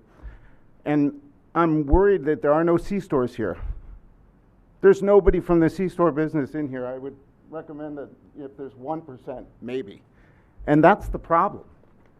We need to regulate the C-stores. Why not just remove the product completely from C-stores? Let them go back to selling cigars, cigarettes, any type of sodas and chewing gum. I mean, obesity is a problem, but look at me. I'm a diabetic and I like candy. Mr. K, what's a C-store? Just a C-store is just your, bodega convenience in New York. store? A convenience store. So okay. A convenience store in New York. You can go into those stores and you can pick up anything. You can get beer at underage, below the age of 21. I just think that the C-stores need to be, you could do it in 20 days, wipe out the C-store sales. You'll have Juul under control and let Juul just be sold in the stores that are represented here today that are actually doing a really good job at regulating their own industry. The black market. I don't know if you understand what the black market is for vaping, but I came from the black market. I started vaping in 2011. I learned how to vape from a guy on the YouTube that said his name was Dr. Vapor. He was the only person that I could actually look at, and I actually got a relationship with over the phone, just over the TV, of the computer. I actually met him at a vape meet, and I talked to him, and I was worried about what I was putting into my lungs. I have not been sick. I've not been hospitalized. I have vaped some stuff, I'm telling you, it's been from the kitchen sink. You do not want these children going to the black market. It already exists. My kids tell me that their friends in school are filling Juul pods for them and charging them $6 for it. These DIY kits are available online today. Kids will purchase them. These companies will go out of business. I haven't gotten a phone call all week. Who wants to market vape companies when they're going to be all out of business because we're not thinking about this properly? I really urge you not to jump on something that's taken 2 days for the governor to actually announce. Do something about it, but think about it. If you want to do the C-store route, everybody in this room, I'm guaranteeing you by a show of hands, that's the problem. The C-stores are selling to your children I have 2 children. They don't vape. They've tried it. They admit that they've tried Sir, it. you have 20 seconds. Okay. I see a lot of nodding of heads. I just don't think you're ready to do this right now. The black market's a really dangerous thing. Prohibition is a big mistake, and the C-stores are the problem. Thank you. Okay, hold on. I'm going to Mr. Viola. I'm going to go back to Rochester for 1 speaker, Albany for 2 more speakers, and then we'll see where we're at. My turn? Yes, Mr. Viola. Okay, a lot has been said what I wanted to say, so I'll kind of cut it short. Okay. In the last few weeks, people have died from bootleg cartridges. Governor Cuomo has shown interest in legalizing marijuana. How do you justify this? You will ban the product that have killed no one, but yet want to legalize the product that has caused this witch hunt today. My partner and I have come up with some things that you can consider besides banning e-liquids. One would be no more online sales of e-liquids with nicotine in them. They should be sold directly through vape shops, licensed vape shops. E-liquids with nicotine in them should only be sold in licensed vape shops. They should not be sold in gas stations, supermarkets, and convenience stores where it's easy for the kids to get. No advertising. Traditional tobacco products have limitations on their marketing. Since the FDA considers e-liquid with nicotine in them a tobacco product, they should have the same limitations. There should be larger punishments to vape shops that get caught selling to minors. This should also go for parents, friends, brothers, sisters that purchase these products for the young kids. If you want to keep these products out of the hands of today's youth, this is the big one. Each vape shop should be have cameras that record and software that necessary to scan ID. It makes it much easier. In my shop, that's what we have. We have never sold to anyone underage. I wish you would consider these instead of just looking to make everybody go bankrupt. I can speak for vape shop owners because I'm one of them. Menthol and tobacco flavor is maybe less than 1% of my sales. No business can survive on losing 90% plus of their business. It just can't happen. I urge you, please do not vote for this ban. Thank you very much.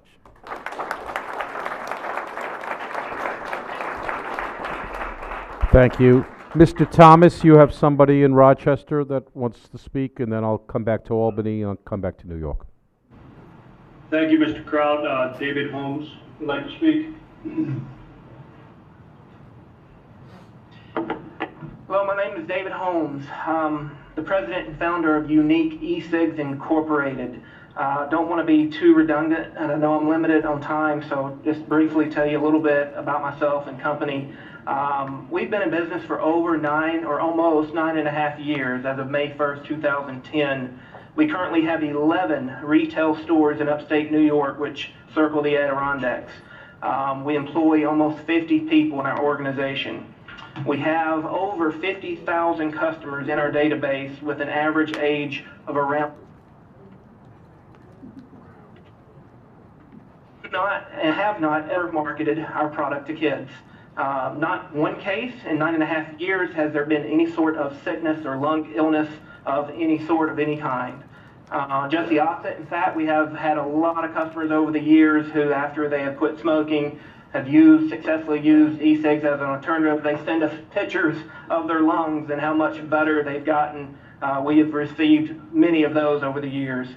The majority of our customers are using flavors in their vapor devices to remain off cigarettes. This includes a great deal of our older clientele who are in their 50s, 60s, 70s, and up. Concerning the sickness and deaths that have been reported over the last few weeks, as it's already been stated, I believe we all understand and know that it is not from these nicotine products. It is from the vitamin E acetate, which the majority of the cases, I believe we'll know more and more as the days and weeks go by, but that is exactly where these deaths and these cases are coming from. Pertaining to the problem with youth vaping, I wanted to get into this, and I know, again, I'm limited on time, but these last few speakers really had a lot to say especially when one of you weren't aware of what the C-store was. The kids that are getting their hands on these products, something that has not been mentioned much in this industry, and I'm going to say it, it really has already been said, it really is not about the flavor. And you could have a puke flavor and the kids will still want it because of the extremely high nicotine strength. This 50 milligram that has been noted, been mentioned by Juul, there are other companies that market that.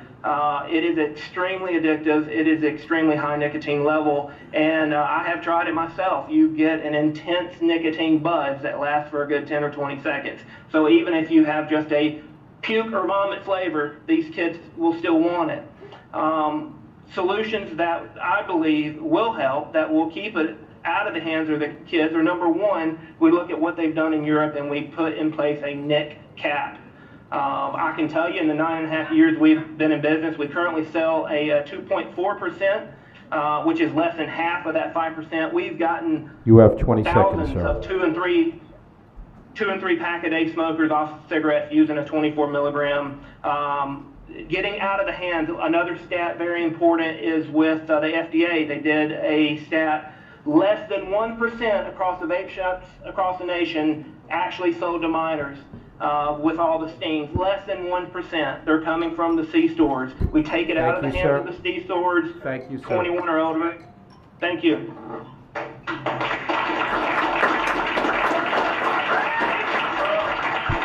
Okay, Albany, if you tee up 2 more speakers. The next 2 speakers will be Caitlin O'Brien and Teresa Zabretsky.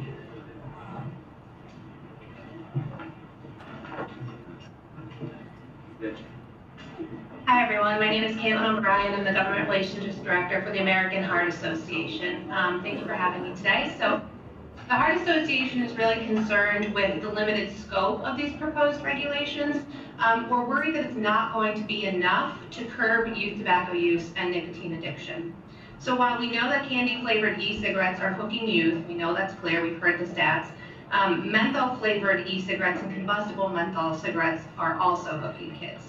Not only does menthol flavoring make it easier to start and harder to quit tobacco products, but a study out of Stanford found that using flavored e-cigarettes damages the cells in blood vessels and can lead to an increased risk of cardiovascular disease. Specifically, the study found that menthol-flavored e-liquids proved particularly damaging to these cells. If some of the e-cigarette flavors are removed from the shelves, but we allow menthol-flavored tobacco products to be sold, we will continue to see these skyrocketing rates of youth use, plain and simple. As it stands now, we know that more than half of all youth and young adult smokers use menthol cigarettes. That's a pretty significant stat right there.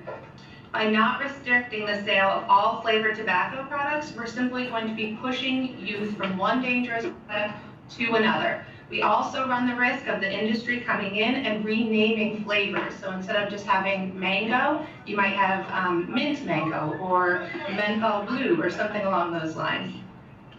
So with no actual evidence that menthol helps users quit, the same goes for e-cigarettes. E-cigarettes have not been approved by the FDA for cessation. It's plain and simple. There are products that have been approved. This is not one of them. Despite the anecdotal stories, that's just not the case.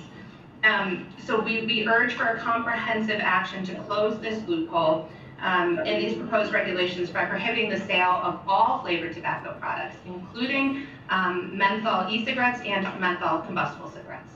Thank you.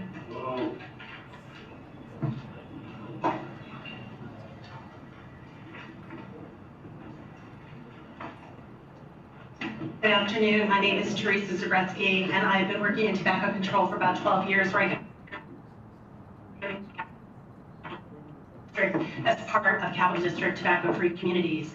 We've been very fortunate that New York State collects extensive data on tobacco use every couple of years. Reliable data can provide clarity when anecdotes really muddy the waters. Consider the most recent data available from the New York State Department of Health. 4.1% of all New York State adults aged 18 and over use e-cigarettes some days or every day.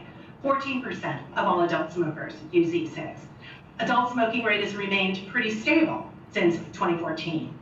If e-cigs were a path to quitting cigarette use as e-cig use becomes more common, we would expect smoking rates to go down, and that simply hasn't happened.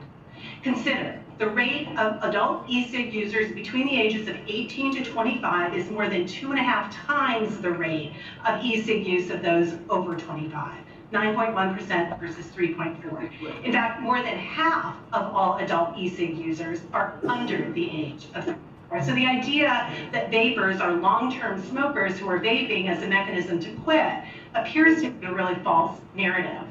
Consider that more than half, 53.8% of all New York State adults who use e-cigarettes also use combustible cigarettes. So the majority of e-cig users aren't quitting by using vapes at all. They're getting their nicotine in two ways. But contrast that adult use picture with that of young people. 27.4% of New York's high school students reported using e-cigs on one or more days in the past 30 days. E-cig use among high school students increased by 160% in just 4 years here in New York State, an unprecedented increase in youth use of any substance. After years of steady decline in youth cigarette smoking, from a high of 27% in 2000 to a low of 4.3% in 2016, we saw the first uptick in the rate of youth cigarette use in 2018, an uptick that should be deeply concerning for all of us. It may signal that e-cigs are serving as a gateway to combustible products for youth. The New York State data from the youth and adult tobacco use surveys tells a very compelling story. Long-term smokers are a minority of adult vapers over 34, and adults over 34, are a minority of vapers overall. Adults who want to quit smoking, as has been said, have a wide variety of options available to them, options that have been demonstrated to be safe and effective, options that have FDA approval.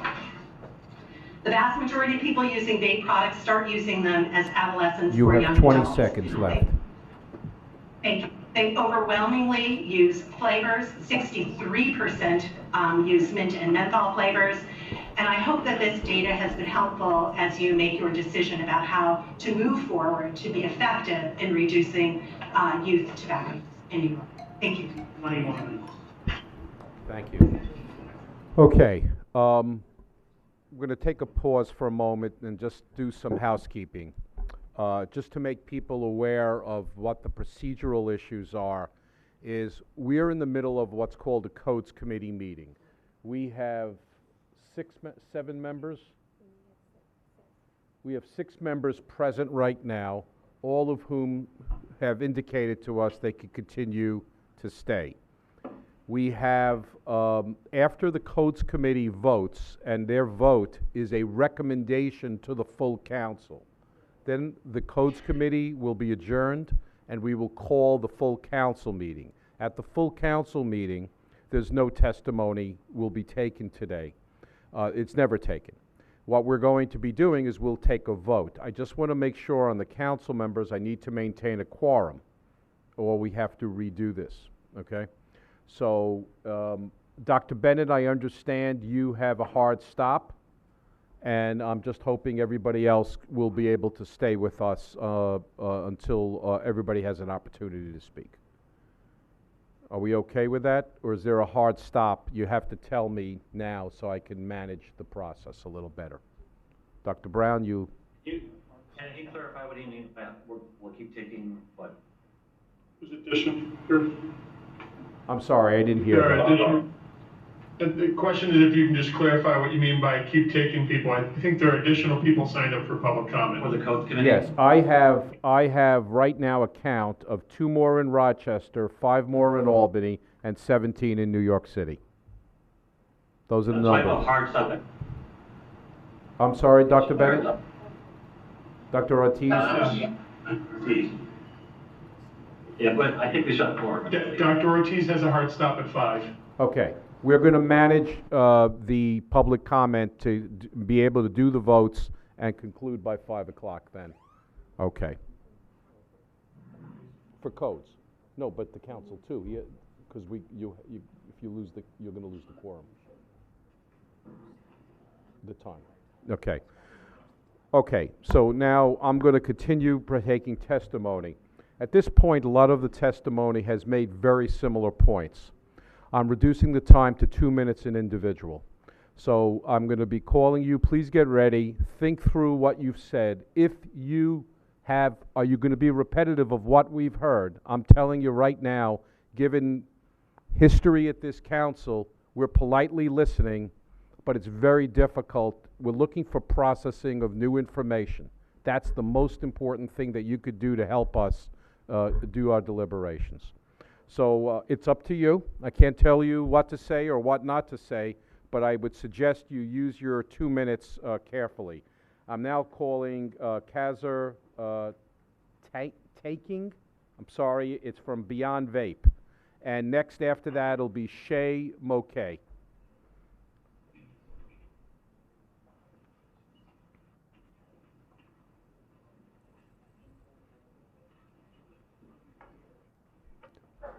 Hey, how you doing? Good. My name is Kazu Takimoto. I'm one of the owners of Beyond Vape. We are a chain right here in Manhattan.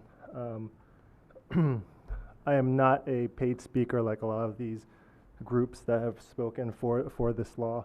We stand against this law. The main point I like to make that no one else has made is between all the stores at all the cities here, you're represented by about a few $1 million worth of tax revenue. And you're talking about adding a 20% tax. 20% times 0, you guys know what the answer to that is. We cannot have this happen. It's going to destroy our businesses. It's going to leave people on the not necessarily leave people on the street, but leave people destitute without jobs. And we definitely have people that work for us that are the primary supporters of their families. So take that into consideration before you pass this law. This is not something we do.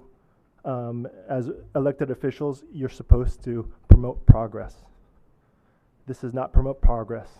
This is regressive. When you compare when you use flavors in conjunction with racism, that is regressive. We have to look at the big picture here. Adults are the ones buying the flavors. Children should be controlled by their parents. But I never hear you guys say, oh, parents need to be held responsible for the actions of their children. Our industry, at least the people here in this room, we've all been very, very responsible with our customers. I just like to end by asking one question of everybody in the rooms, all the rooms around us. How many people here vote? You have 20 seconds. And how many of us would vote for these officials if they passed this law? Thank you very much. Thank you, sir. Shay McKay, and then Daniel Morris afterwards. My name is Shay. I'm a distributor based out of New York. I'm not a speaker, never came up to speak to anybody. But I do have to say, you know, we've seen this industry start at the bottom, go all the way up to the top, keeps getting better, goes down. Very stressful. But we walk into many stores that we sell to, and we do see a lot of, you know, we do sell to a lot of convenience stores as well as vape vape stores. But I do have to say, the vape stores, as we and my brothers and everybody likes to say, they're good people. They actually care. They don't care about the money. Every single convenience store I walk into only cares about making a couple of bucks. They will sell to a kid to make a couple of bucks, and I have seen it delivering product. And I promise you, I did walk out of that store. What I think everybody needs to do in this industry is probably get better software. I've heard rumors out there where people wanted to make IDs where you can scan the system. You know, everybody has their way of buying product. Basically, you know, I've seen it in a few stores where they started the software as, you know, they make sure every single person is actually approved before they sell them product, and it has worked very well in the past. Let's hope to get through this and not take away the ban, because kids are going to buy it regardless. If you think you're going to... You have 20 seconds, sir. If you think you're going to restrict it to just mint and menthol and whatever, Virginia, tobacco and whatever, it's not gonna happen. It's not gonna happen. Kids are gonna be smoking it no matter what you like to do. So keep it and let's just enforce it and get it through, you know, to the right hands rather than take it away from everybody else. Thank you. Daniel Morris, followed by Tammy Mink.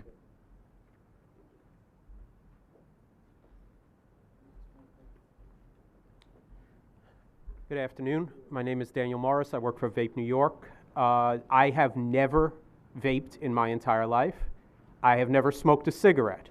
I know many people who did smoke and stopped using vaping. The change that these people went through after they stopped smoking was highly beneficial. I do not hear a smoker's hack from my friends who used to smoke. Vapors don't get a smoker's hack. And the fact that you can hear and see these changes in people who are using this product is indicative that the product is doing what it's intended to do. Now, certain people have brought up the fact that people who vape don't stop vaping. Well, we try to help people stop vaping. We have a variety of nicotine levels, from a level that's appropriate for how many cigarettes the person is smoking when they come into the store, down to 0 nicotine for a person who still has the habit of needing something to puff, but can't break that habit.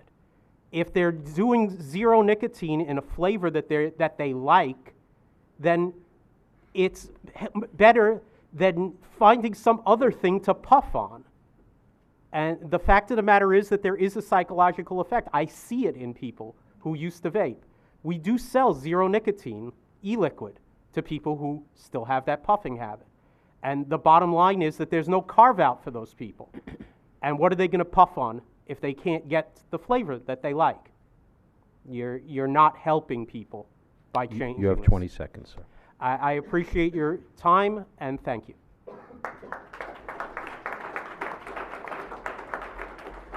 Tammy Mink, followed by Stuart Bowers. Hi, my name is Tammy Mink. I'm a little different. I'm a business owner, but I'm also a certified alcohol substance abuse counselor trainee with the New York State Department of Health. I've gotten to sit back and listen to everything that's said. As a certified alcohol substance abuse counselor trainee, I look to see how we can help with the addictions. I worked with addictions and all sorts of addictions. The one thing that always stands in my head is do no harm. So when I hear about youth getting involved with the addiction, I look at what the cause is. As a counselor, youth get involved with several different addictions for years, for decades. And it's usually because they want the subculture where they feel they belong, and the quasi, rebelling against society.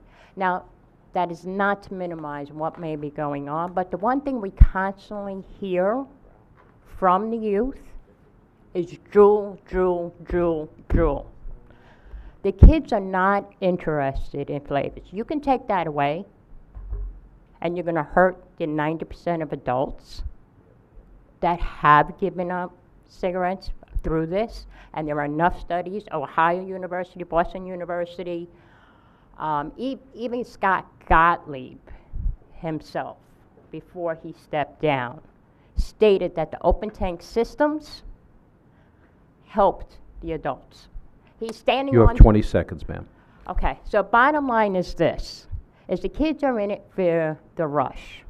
I have personally been a whistleblower in the state of New York with stores that were trying to sell, only to be told that they don't have the funding, they can't enforce it. And that's through the New York State Department of Health. Thank you, ma'am.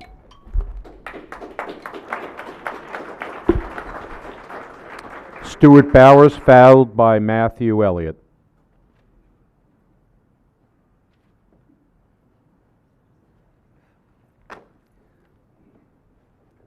I'm going to politely ask for the 3 minutes. I guarantee you I will not be redundant. I'll give you 2 and we'll see where you go. You got it, pal. I've been told I'm a little rough around the edges, so I apologize ahead of time. My name is Stuart Bowers. I run Vape NY in electronic cigarette store in Brooklyn. My customers age probably from 25 to 85 years old.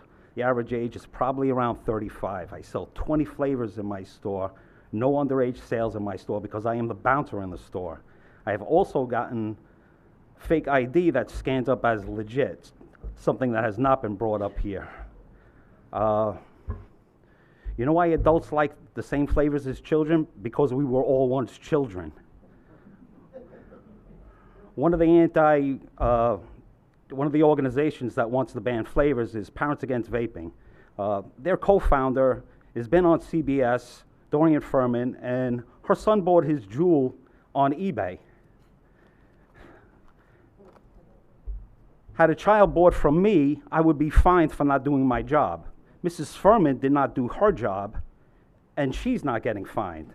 Instead, what we do is you have the vapors paying the consequences for what children are using a product that is not meant for them. In Park Ridge, Illinois, they made it illegal for youth to possess the product. If caught, the parent has a choice of either paying the ticket or going to a class with the child to learn about smoking and vaping. Children pay the consequences for their decisions. That's what we've been doing with children for thousands of years. A child does not care if a store closes, if smokers have no access to this, if vapors lose their flavorings. You have 20 seconds, sir. You do not punish and tax and remove flavors from people that are using this as an alternative to smoking. You do not tax condoms because they're a harm reduction tool, even if children are using them. You do not overtax this product for that same reason. You do not take away flavors from that because of the same reason. Parenting is an issue here. It's parenting that's the problem and not the product. Yes, sir.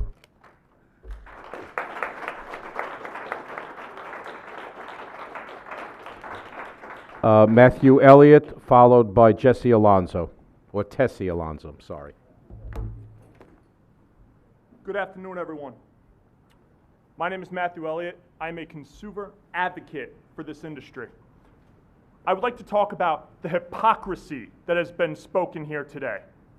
Not only from false numbers that I've been hearing from anti-tobacco zealots, including those of Campaign for Tobacco-Free Kids who get funding through the MSA payment.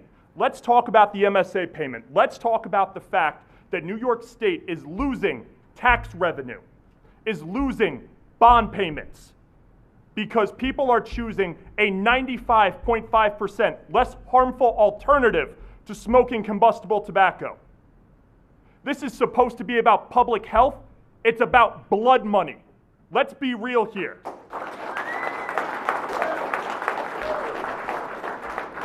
I want to read a quote.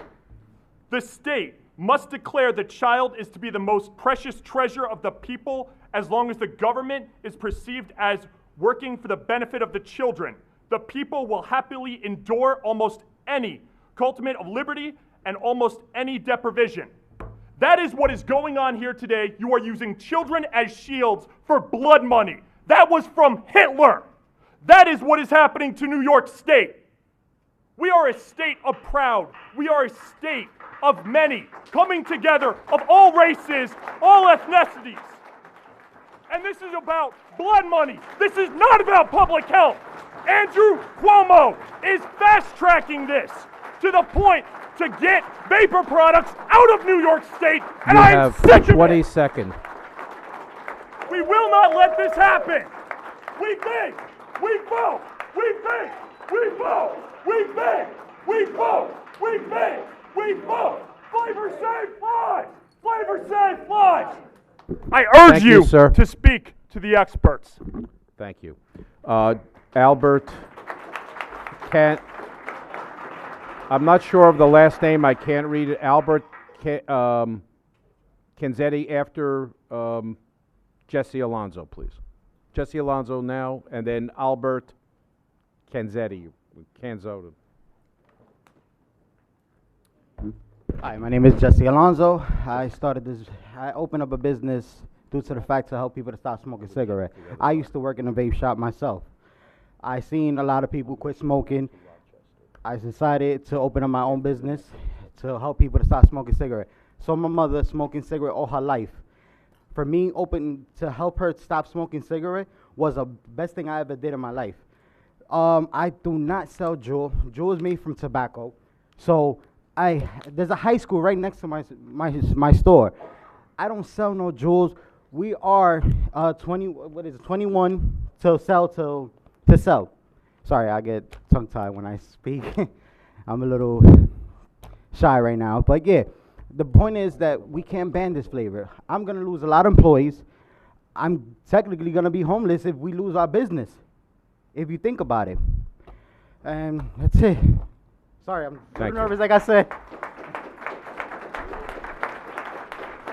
Okay, I could have called one more speaker in New York, then we're going to go back to Rochester. It was Albert Can't read your last name. Anybody with a C at the last name, or E-C-A-N-Z, not quite sure. Let's go to Rochester while we figure it out.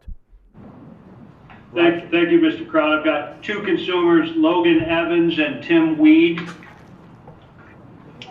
Council members, my name is Logan Evans. I'm a consumer in this industry. Not only am I a father, but I was a smoker for over a decade, and I'm not going to take up too much of your time with the story. As so many amazing individuals here have said and across New York State. But I'd like to know, at what point did public health go from reducing harm and helping its citizens to encouraging a deadly black market? That's all.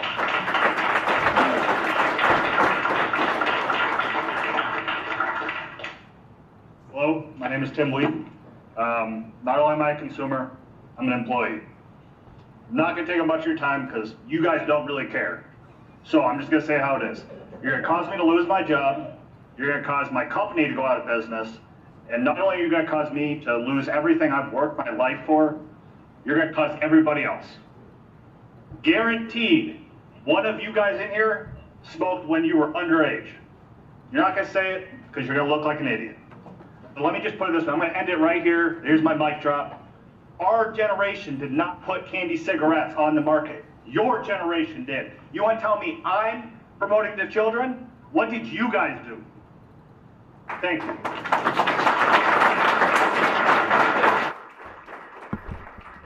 Okay, I'll go now to Albany.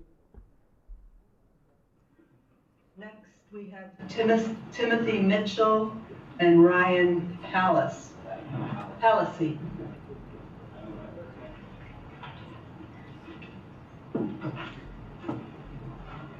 Good afternoon, Council. I'm speaking because this gathering should be about the dangers of illicit cannabis cartridges flooding the market, but instead we have this distraction. I'm a medical cannabis patient with questions about why we aren't trying to ensure the safety of at least our medical patients first. The medical marijuana patients in New York State have been routinely ignored, and through this whole vaping scare, we remain ignored. But now we're ignored with no contact or support from the program and can't even trust the entity to advocate on our behalf. On 8/15, a notice was sent to select healthcare providers about unexplained vaping illnesses. It wasn't until 9/5 and 9/7 that DOH posted statements, and even then it was to the general public. To date, patients have still not received any communication from DOH and this medical program. Only emails from the dispensaries who arguably have an interest in saying the right thing to us. Dr. Zucker seems to be aware of what regarded as safe for ingestion, but not vaporization or inhalation means. But strangely, the same logic and concern for safety did not extend to medication for us patients. One dispensary used PEG 500 as an excipient. This excipient caused headaches, coughing fits, among other symptoms. Why should patients trust you to keep us safe? To make it worse, it was $80 thrown in the trash. Can you really pretend there aren't very compelling reasons to rely on illicit cartridges? Medical patients do not have time to wait for politicians to be corrupted by corporate influence in shaping medical expansion. DOH can clearly act quickly when it looks good for the media, but what about those who are already cruelly deprived of affordable medicine, but now are instructed You have to not 20 vape seconds, unless sir. DOH is still investigating, therefore we have no viable quick-acting medicine. This could be quickly addressed by both fully legalizing possession of flower and allowing the dispensaries to sell patients whole flower products. And unless DOH is willing to take robust efforts to make our medicine affordable, we need to be able to grow our own medication. Sir, time's up. Medication. Your Thank time you. is up, sir.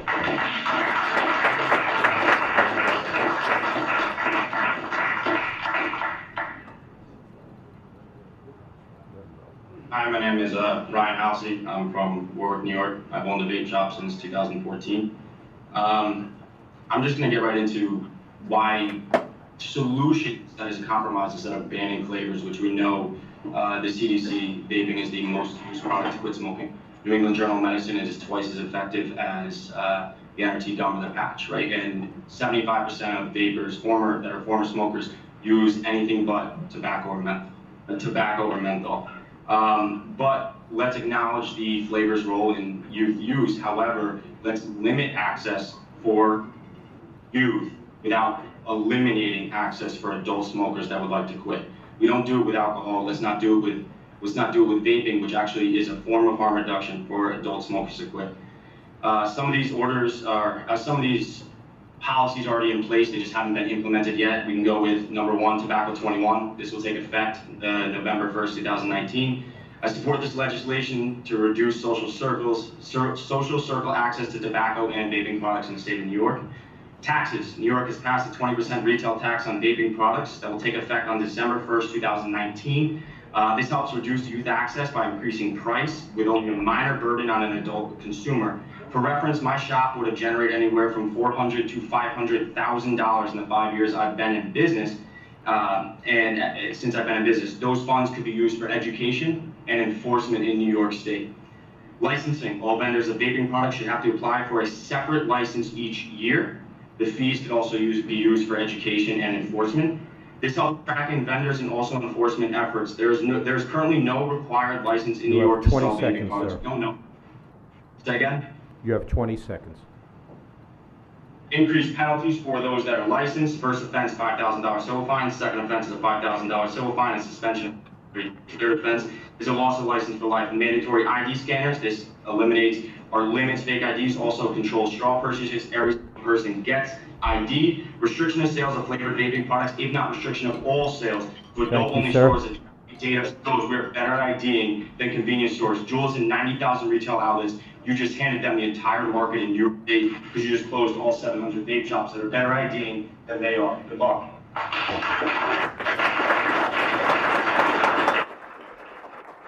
Anybody else?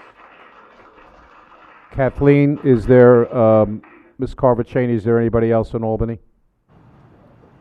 I'd like to keep going. Yes, there are still 4 people on my list. Okay, I'm Right. gonna just come down to New York right now and call a few more. I'll come back to you. Dennis Mink, followed by Joshua Martufi.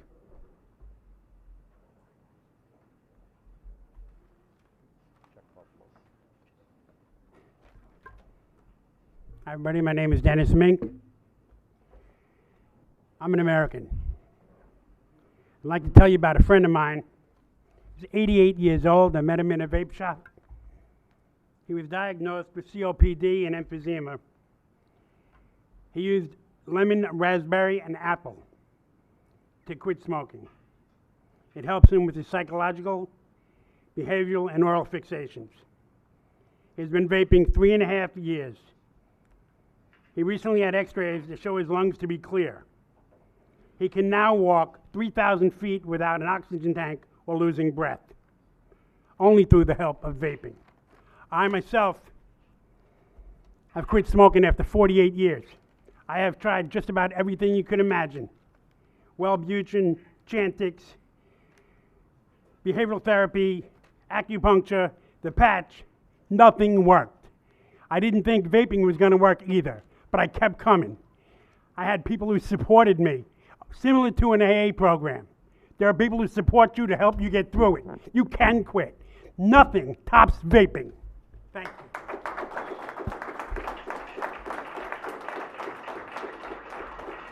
Mr. Fartufi, and then followed by Majid Rasul. How you doing, everyone? My name is Joshua Martufi. I have been vaping for 1 year. Before vaping, I was smoking 2 packs of cigarettes a day. Meanwhile, I was in high school. So pretty much, there are many convenience stores who do not ID. Tell me why, in middle school, I can go right down the road and get a pack of cigarettes with no problem. Where was there a problem then? Why is this a problem now? Like, come on. All right. Yeah. So. Thank you.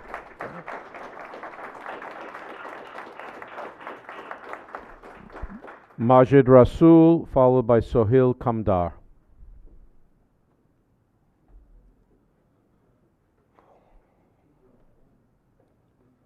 Hello, everyone. I'm in the distribution business across the East Coast. Approximately deal with 4,000 stores. That includes smoke shops, vape shops, gas stations, you name it. I believe the real issues are not being discussed. You have an issue of marketing, which appeals to youth allegedly, and there are companies that are to be blamed for that. And then you also have the issue of black market THC cartridges. However, this ban addresses none of these problems, because what you're doing is banning vape shops or the C stores and smoke shops. However, none of them are selling black market cartridges. So how does this ban affect what's killing the youth? It doesn't. And then you also have industry which has such a significant impact on the New York State economy and basically in the US economy. This is a state that took me being, I used to drive a New York City taxi. That's where I come from. This is a city that made a $30,000 medallion into $1.2 million 5 years ago, because there's only a certain amount of licenses available, and people want them. People want to protect them. That's their retirement plan. That's their entire life savings.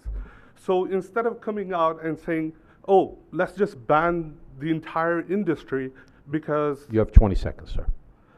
I just think if New York State issued limited amount of licenses, I mean, if it really comes to it, and you tell any sort of store, whether it's a C-store, smoke shop, vape shop, these are heavily, you issue heavy fines. You take away their licenses for Lotto, New York liquor license, the beer license. Nobody wants to lose their life savings just to make a couple of bucks by selling to a minor. Thank you, sir. Sohail Kamdar, followed by Brian Arthis. Sohail Kamdar.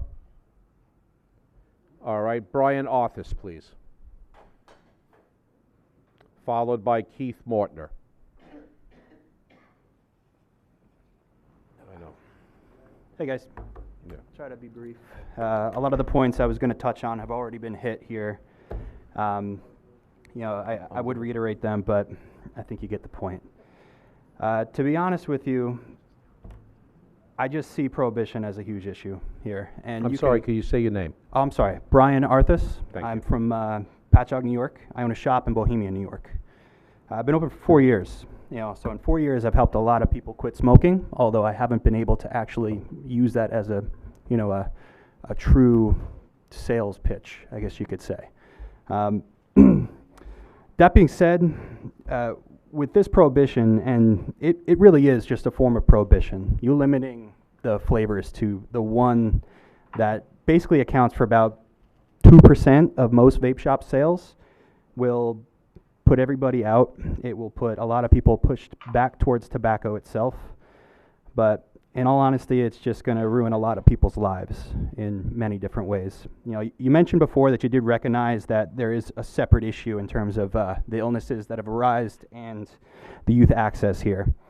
I don't see this as a reason for emergency action. You've had bills in Assembly and State Senate for a couple years now, and you guys have failed to make moves on them.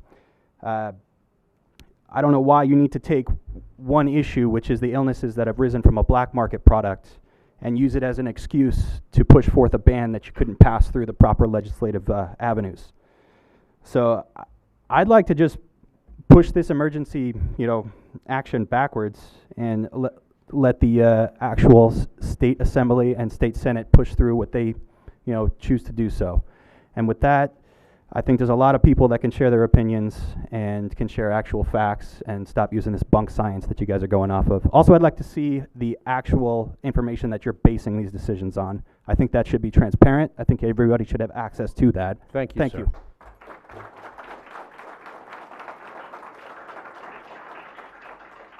Just hold on here, because we're going to lose the quorum. So let me just see, how many more people do we have in Rochester? None. In Albany, how many more? Three more people in Albany. Two in Buffalo, and I have one, two, three, four. Yes. Yes. I apologize. Are you McLean Brisner? Okay. I do have one, Jeff. I apologize. All right. So we got two in. All right. Let me just do this. Two in Buffalo, one in Rochester, three in Albany, and four in New York City. So what I'm going to do is that's 7, 8. That's 10. It's a long time. I'm going to call the codes. I'm going to turn the codes committee. We're going to need. Okay. We're going to go. Yeah, we are going to 1 minute now in order to make the thing. I think at this juncture, we've heard a lot of the arguments. Again, you will have 1 minute. I'm going to start in Buffalo, Rochester, Albany, and in New York City. Then I'm going to turn it back to Dr. Gutierrez to call the vote. So you want to start in Buffalo? You have we have 1 minute. I work for a company that's a distribution company in the state. There's roughly 200, maybe a little bit more employees than that would be put out of work by this. This affects way more than just what you think. I'm sure everyone on the council has family member, friends that have smoked, have switched to vaping. This is something that you're basically putting body bags on the streets for them if they go back to cigarettes. There's not too good of a rate of quitting and staying quit after coming off of the liquid. So all I want you to do is really think. You have 20 seconds, sir. Can you really live with what you're putting forward here? There's other ways to combat it. There's tons of ideas out there that shop owners and the public are willing to agree with you on. So I just ask you to think about what you're doing before you do it. Ms. Stewart? Thank you, sir. I smoked for 20 years and nothing worked. Vaping did. I don't want secondhand smoke in my child's lungs anymore. I was 350 pounds. I couldn't walk down the street. I couldn't exercise. I couldn't play with my kids. I know thousands more like that. All this is just wrong. How can you say vape menthol or tobacco flavor, but don't vape other flavors? It doesn't make any sense. You're going to kill people and kill children. You're doing the opposite of what you're saying you're trying to save. And that's all I got to say. Thank you. Okay, Buffalo? Is that was it for Rochester, right? No, that was Buffalo. Let's go to Rochester.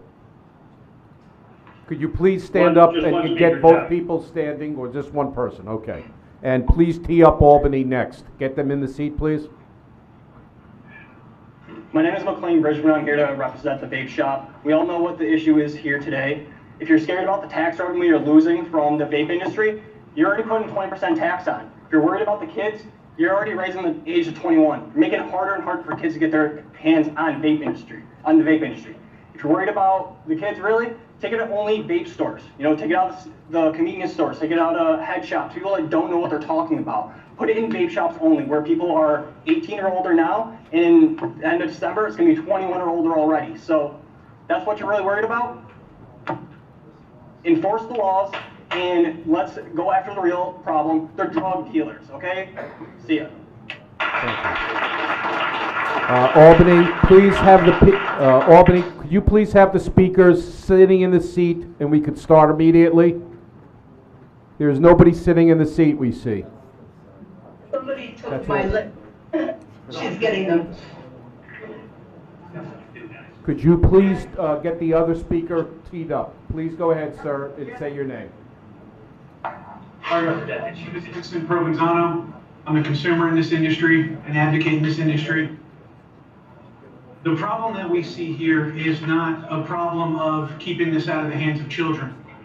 The problem that we see here is taking away the ability for adults like myself who have switched to a healthier alternative.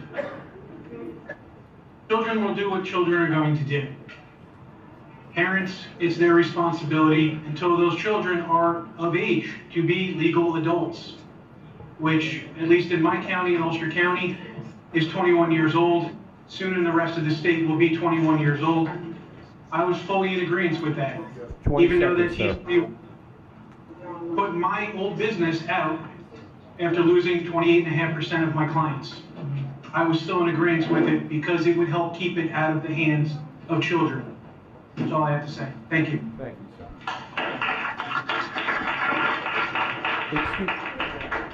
sir. Albany, could we please have all the speakers standing behind the chairs and sitting down immediately? Everybody come. Go ahead, sir. Please write. Hi, my name is Mike Kruger. I am a vape shop owner in the area. I own 2 retail vape shops. I'm also on the board of directors for the New York State Vapor Association. I had a lot prepared, a lot of which has been covered, so I just have one kind of question that I'd like an answer to. In January, the New York State Vapor Association spoke with the governor. The governor included regulations we suggested, and many of them were used in his budget bill. Among those were mandatory education for employees in vape shops, ID scanners, marketing restrictions, and stiffer penalties and licensing. A lot of these were taken out. Not an issue in January, but in August, after a product that has nothing to do with our industry is causing illnesses and You have deaths. 20 It's seconds, a sir. problem. I'd love an answer as to why they were taken out. I don't think I'll get that today. Thank you.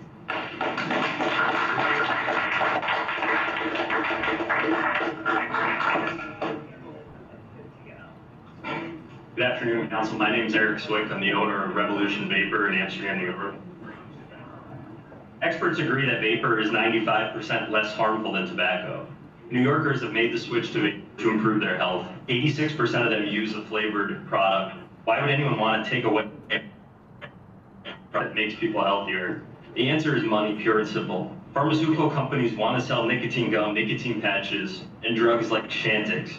They do not want to have competition for vapor products, which are actually more effective for quitting. The same people that gave us an opioid crisis want to protect their profits instead of protecting people's health. The black market for marijuana gave us this emergency, and there is one way to solve it. The state should aggressively move forward with the legalization of marijuana and put an end to the black market. Flavored nicotine products are a scapegoat for pharmaceutical companies to eliminate their competition. Banning these products will undoubtedly do grave harm to public health in the state of New York. Thank you.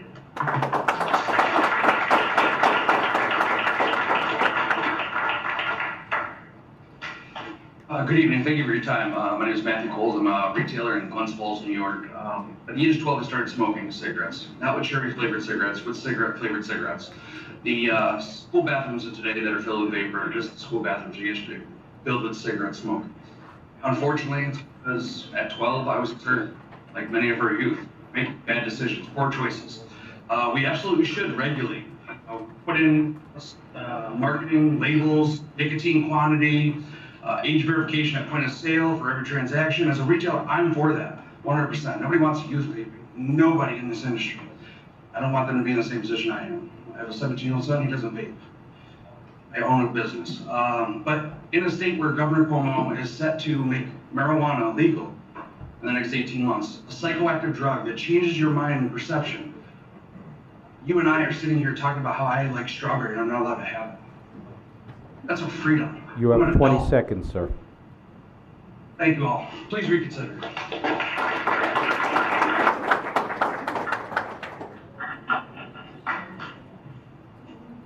Hello, I'm Josh Mitchell, husband of Tim Mitchell. It never ceases to amaze me how the state government claims to be an ally of LGBT people, but don't listen to us when we speak for ourselves. I'm someone who cares deeply about the welfare of children. However, the welfare of children is historically used as a strawman argument against anything the state doesn't like. This flavor ban does nothing to address minor use of tobacco products, never mind the much more urgent black market cannabis vape cartridge crisis, and is frankly an intentional distraction during an extremely pressing time. This proposed regulation is an irrational authoritarian cudgel against lawful e-liquid users presented at a time when cannabis patients are the ones suffering and dying from adulterated black market products. Regarding minor use of tobacco products, the onus should be on the parents to monitor the behavior of their own children. Focus put on You have shady, 20 not seconds, lawful sir. industry You have to 20 restrict seconds. their customers' traffic to legal adult users, and New York State legislature should make the law on these issues, not the executive branch. Thank you. Thank you. Sir, go ahead. My name is Keith Mortner. I'm a store owner in Queens, New York, as well as a vapor for 10 years, former smoker for 18 years. Currently, right now, I see this as probably the worst thing that could happen into this vape industry as a whole. So many people have quit smoking, including myself, for now 10 years, and wouldn't think twice about going back, but this definitely will cause the effect of people going back to cigarette smoking and harmful other products like that. Other than that, I think this THC thing is blown out of proportion, and they're looking upon it on the e-cig industry instead, and I think that's totally irrational, and you guys should forwardly look into that more rather than flavor ban and worry about kids. The parents should worry about kids. Thank you. You gotta be You have 20 21. We seconds, never sir. served anyone under 21 since the 10 years I've been in business. Online is a different ballgame. You have a black market, so this whole thing's gonna be taken right under you. You don't know what's gonna happen. It's gonna be bad. Thank you, sir. Mr. Stone. My name is Gary Stone. I used to live around the block from Keith's house. I've known Keith for a while. Awesome guy. A lot of people in this industry, amazing. I'm going to try and say stuff that hasn't been said. Everybody's doing a really good job today so far. But tobacco's old news. It's really only a matter of time before tobacco's in the past.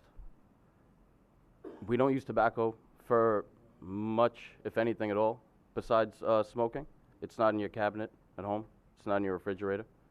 So we don't necessarily have a tobacco addiction. We have a nicotine addiction. And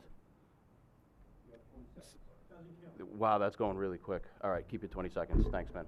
No, you have 20 seconds. You can go ahead, ma'am.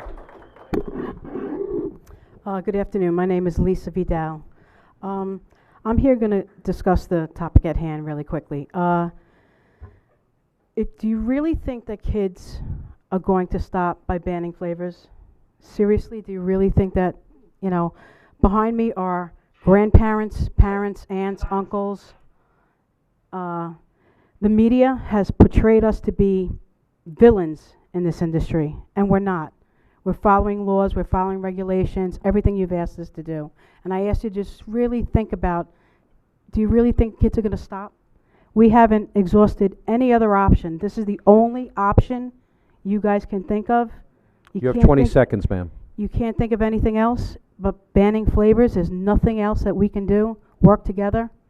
This is it. Think about that. Go ahead, sir. How you doing today? My name is Socrates Criticals. I'm a father. I'm a vapor. I'm a voter. So one of the reasons I came here today was to make all of you understand, or help you guys understand, that taking away flavors is actually not going to, prevent kids from getting their hands on vapor products when they want them. like I said, I'm a father, so I think it's my job and all parents' jobs to control what their kids do. And I think that it's up to the parents, not you guys, to tell everybody, that this is the wrong thing. The right thing to do is to stop, putting us on the front, thinking You have that 20 we're- seconds, sir. Thinking that we're the problem. The problem is actually nothing to do with what we're here for today. That's the problem. Thank you. Thank you. Ms. Kenny? Good afternoon. My name is Maureen Kenny. I wear a lot of hats. Being a mother is the most important hat that I wear. I have 3 children in their 20s. I have a son who vapes. He started vaping after he was an adult because he was enticed by the flavor menthol. I have a 23-year-old son who told me that by his age, smoking was supposed to be eradicated for his generation. Guess what? It's not. They're addicted to nicotine, and they're addicted to nicotine because of the flavors. I have a 20-year-old daughter who attends 20 SUNY seconds. Geneseo. She tells me that menthol is the most popular flavor on campus and questioned why the state was not banning menthol as well. Thank you for listening. Thank you. Hi, I'm Evan Miller. I represent Third Eye Smoke Shop. I'm the shop manager. I don't personally vape or smoke, but I did used to smoke a pack a day in high school. I just wanted to put a couple notes. There was actually formaldehyde found in one of the illicit vapes that was tested after one of the cases of the illnesses of vaping. Also at $90 a half gram for in the medical dispensary. It is no wonder why the black market is so prevalent in New York. CDC statement said that from 2011 to 2018, the current cigarette smoking in high school and middle schools actually went down from 15.8% to 8.1%. Sir, you have 20 seconds. Also, the flavoring and alcohol has not been a problem. There's plenty of White Claws in every gas station that you see. Over 21 means it's easy to distinguish adults from the teens that are supposedly being sold to. And there are 700 plus vape shops with 2,700 Thank you, employees, sir. and they are all going to lose their job after this. Stop scapegoating our industry. How's it going? My name is Samet. I have a store in Smithtown, all the way out east in Long Island. I want to ask, you guys all seem like educated people. You guys got cool suits on. So how long can we mainstream delusion? We have headlines on articles talking about flavored e-liquid killing people, and if you actually read the articles, that's where they mention the vitamin E. You are comparing 2 completely different things. I would expect somebody not in suits to fall for this. People already think, I'm sure you've heard public opinion that you're in bed with the tobacco companies. What kind of legacy do you want to leave behind? You have 20 seconds, sir. Have a nice day.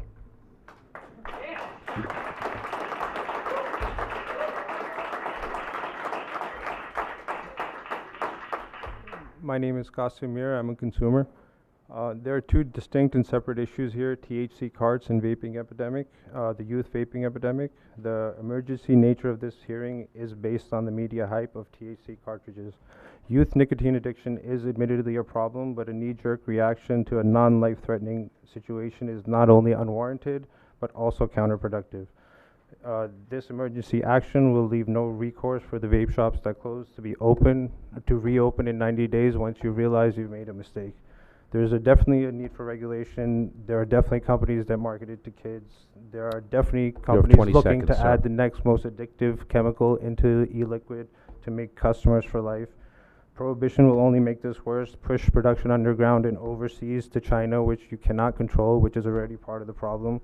The youth vaping problem is already here. Yesterday's youth are tomorrow's adults, and we're already addicted, while you guys were asleep at the wheel before. Thank you, sir.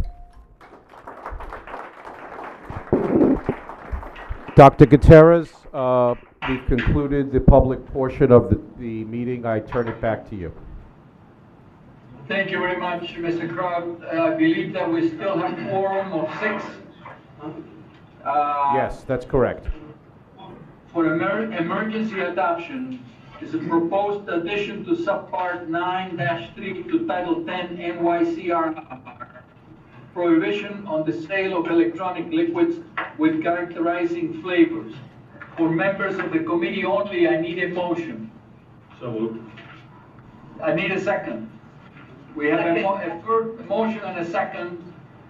Any Who made the motion? questions from members? Wait, hold on. Who made the second? Sorry?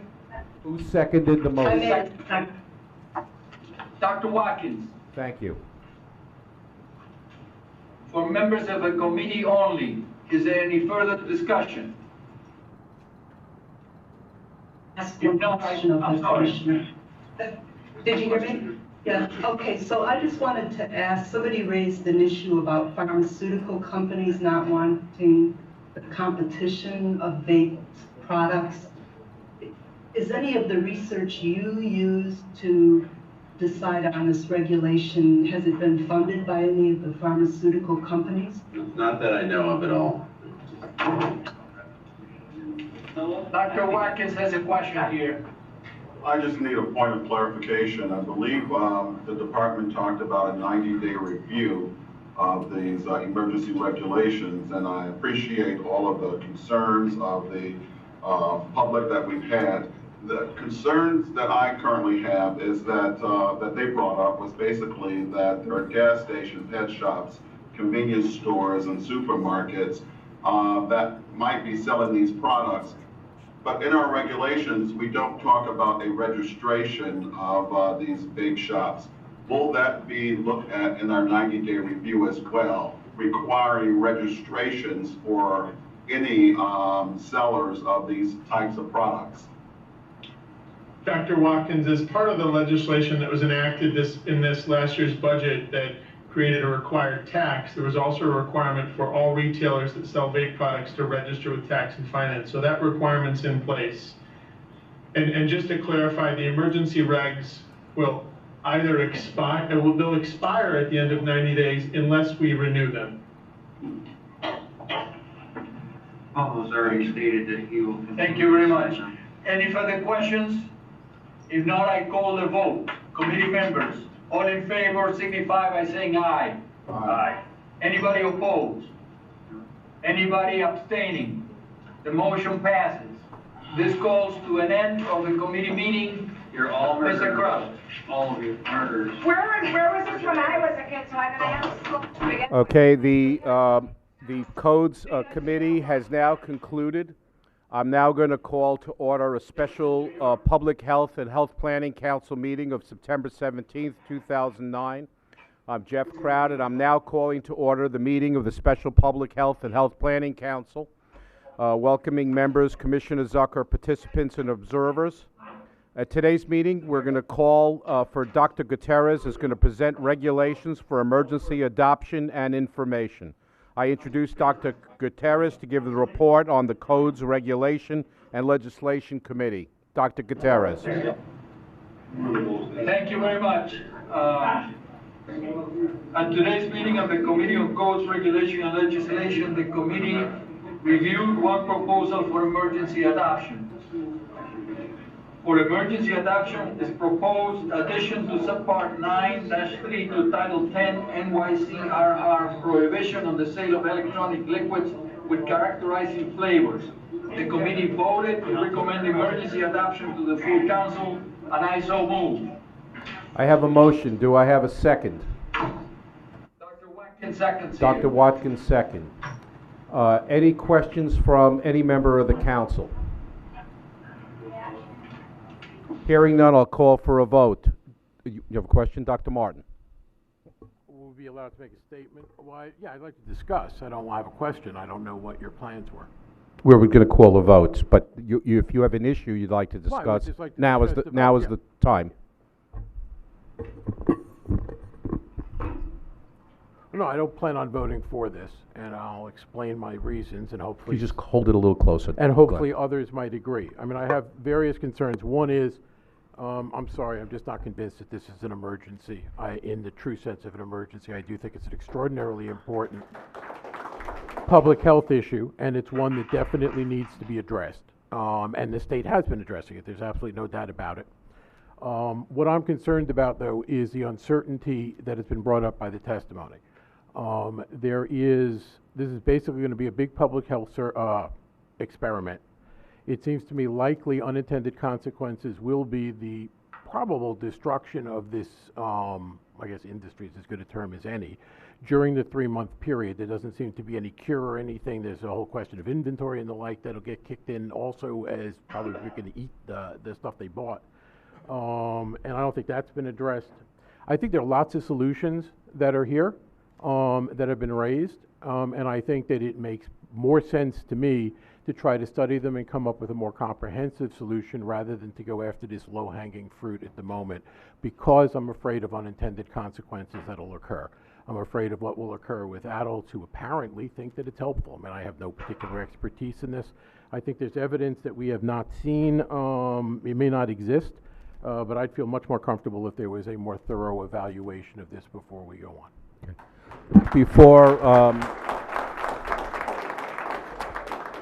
Before I turn it back to the department, any other member wishes to make a comment? Yes. Yeah.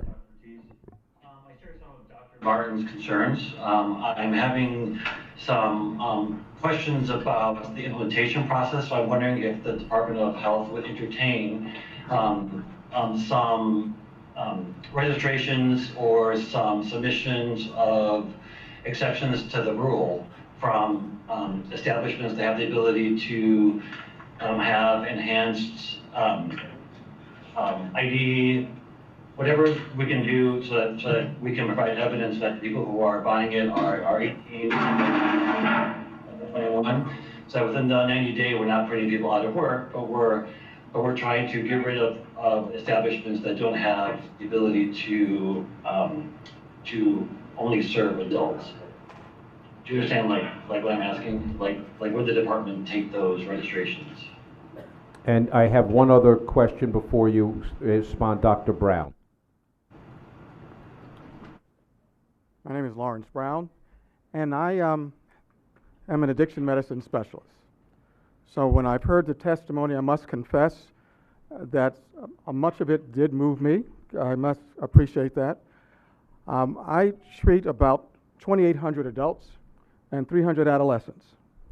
In that respect, the concern about the future of the citizens of the state, particularly adolescents, is particularly challenging for me. I do recognize that there's no perfection here with respect to all the data that supports a particular approach, but there's no question about the addictive potential and the effect of nicotine. I am really concerned that even with vaping, that we are actually forecasting some nicotine-related consequences in the future, even for our adults. And to, in fact, put that on adolescents, I'm particularly concerned about. I do appreciate the issue that children will be engaged in activities that we as adults, at least most of us, would hope that they would not do. But the reality is that from the data that I've seen from the Department of Health, it is persuasive to me that suggests that a lot of this is driven by making it attractive to children. I concur with many of my comments, the comments of my colleague, Dr. Martin, but I am somewhat challenged with the fact that, number one, I would appreciate if the state would add menthol as one of the flavors, because I do believe that's really helpful. If they can't do that, quite frankly, I must confess that this has always been, public health has always been a process of slow progress, so that you get steps accomplished as you can, and you hope that within this 90 days that the Department of Health would provide some data to support further the continuation of this emergency regulations. So in this, I must confess, I'm kind of torn, but I quite frankly, because of the fact that adolescents are at risk here, from what I can see and what I can hear, I'm a bit concerned about doing nothing. Brown. Mr. Lawrence. I too am torn, but I am concerned about the fact that the adolescents are being targeted or have been targeted. I'm also concerned that the menthol has not been included, especially given the history of menthol and the marketing of menthol to African Americans and adults as well as to African American youth. So I think menthol should be included with this 90-day emergency legislation. Thank you. Brad, I'll turn it back to you to respond, and what you're hearing from some of the members, and I'll agree with Mr. Lawrence and Dr. Brown, is directing the department to consider including menthol in this in the interim period that we are going to have to readopt these regulations to have them amended. So let me turn it back to you if you can respond to the issues that were just raised by Dr. Martin and the others. Sure. This is Howard Zucker. Sorry. With regards to Dr. Horchez's question, we will entertain different possibilities as we move forward, but right now we're not going to make any changes at this point. Regarding the menthol question, the governor asked that we look at that and to report back to him within a 2-week period. And so I've heard what the individuals here have spoken to us about, and we'll work on that to give a report back to the governor. And overall, the governor has asked this committee to be convened to address the ban on the flavored e-cigarettes as it is at this point. Thank you. Dr. Berliner. Dr. Zucker, I don't understand. If you report... Howard, speak into the mic. Don't look at him. I don't understand. If you have to give a report on the menthol to the governor in 2 weeks, but the emergency regulation has passed, what happens if gets amended? Then what happens? Well, remember, this is 90 days.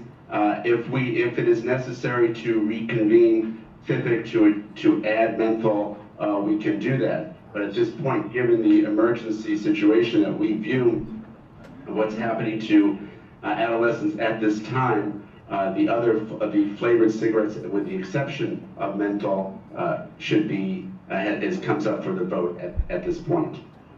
But I wanted to hear from the FIPIC committee as well as others, and to get more information about the menthol, the challenges regarding menthol, and we'll provide that back to the government. Okay. If Dr. Brown, do you want to say something? And then if there's anybody else in Rochester, Albany, or Buffalo that wants to speak, if not, I'm going to call a vote. Thank you, Mr. Chairman. I just would like to add, and Commissioner, one of the things that we have as a challenge in treating persons with opiate use disorders is the co-occurring other disorders, one of which is, in fact, nicotine. And so it would be quite useful to be able to have a report about this as quickly as we can, because it does give a sense that we are making this journey somewhat halfway when we are not including the issue about menthol that is really a driver for continued use of tobacco products, certainly for those who already have a co-occurring addiction to opiates. Thank you, Dr. Brown. The comments, and I do want to add that there is a concern that we do have, as you had mentioned, that there is a nicotine addiction that is occurring in children who are being exposed or using these vaping products, and this is part of what this emergency is all about. But I hear you, and I will take that message back and address it. Okay, is there any other member of the council wishes to be heard? Hearing none, I'll call for a vote. All those in favor? Aye. Aye. Okay. All those opposed? Nay. Nay. Dr. Martin, Dr. Berliner is a nay. Any abstentions? The motion carries. This concludes the... This is blood money at work. This is disgusting. You should be ashamed to call yourself health professionals. This is the full meeting of the Public Health and Health Planning Council is now adjourned. The next committee day will be held on September 26th, and the full council meeting will convene on October 10th in New York City. We are adjourned.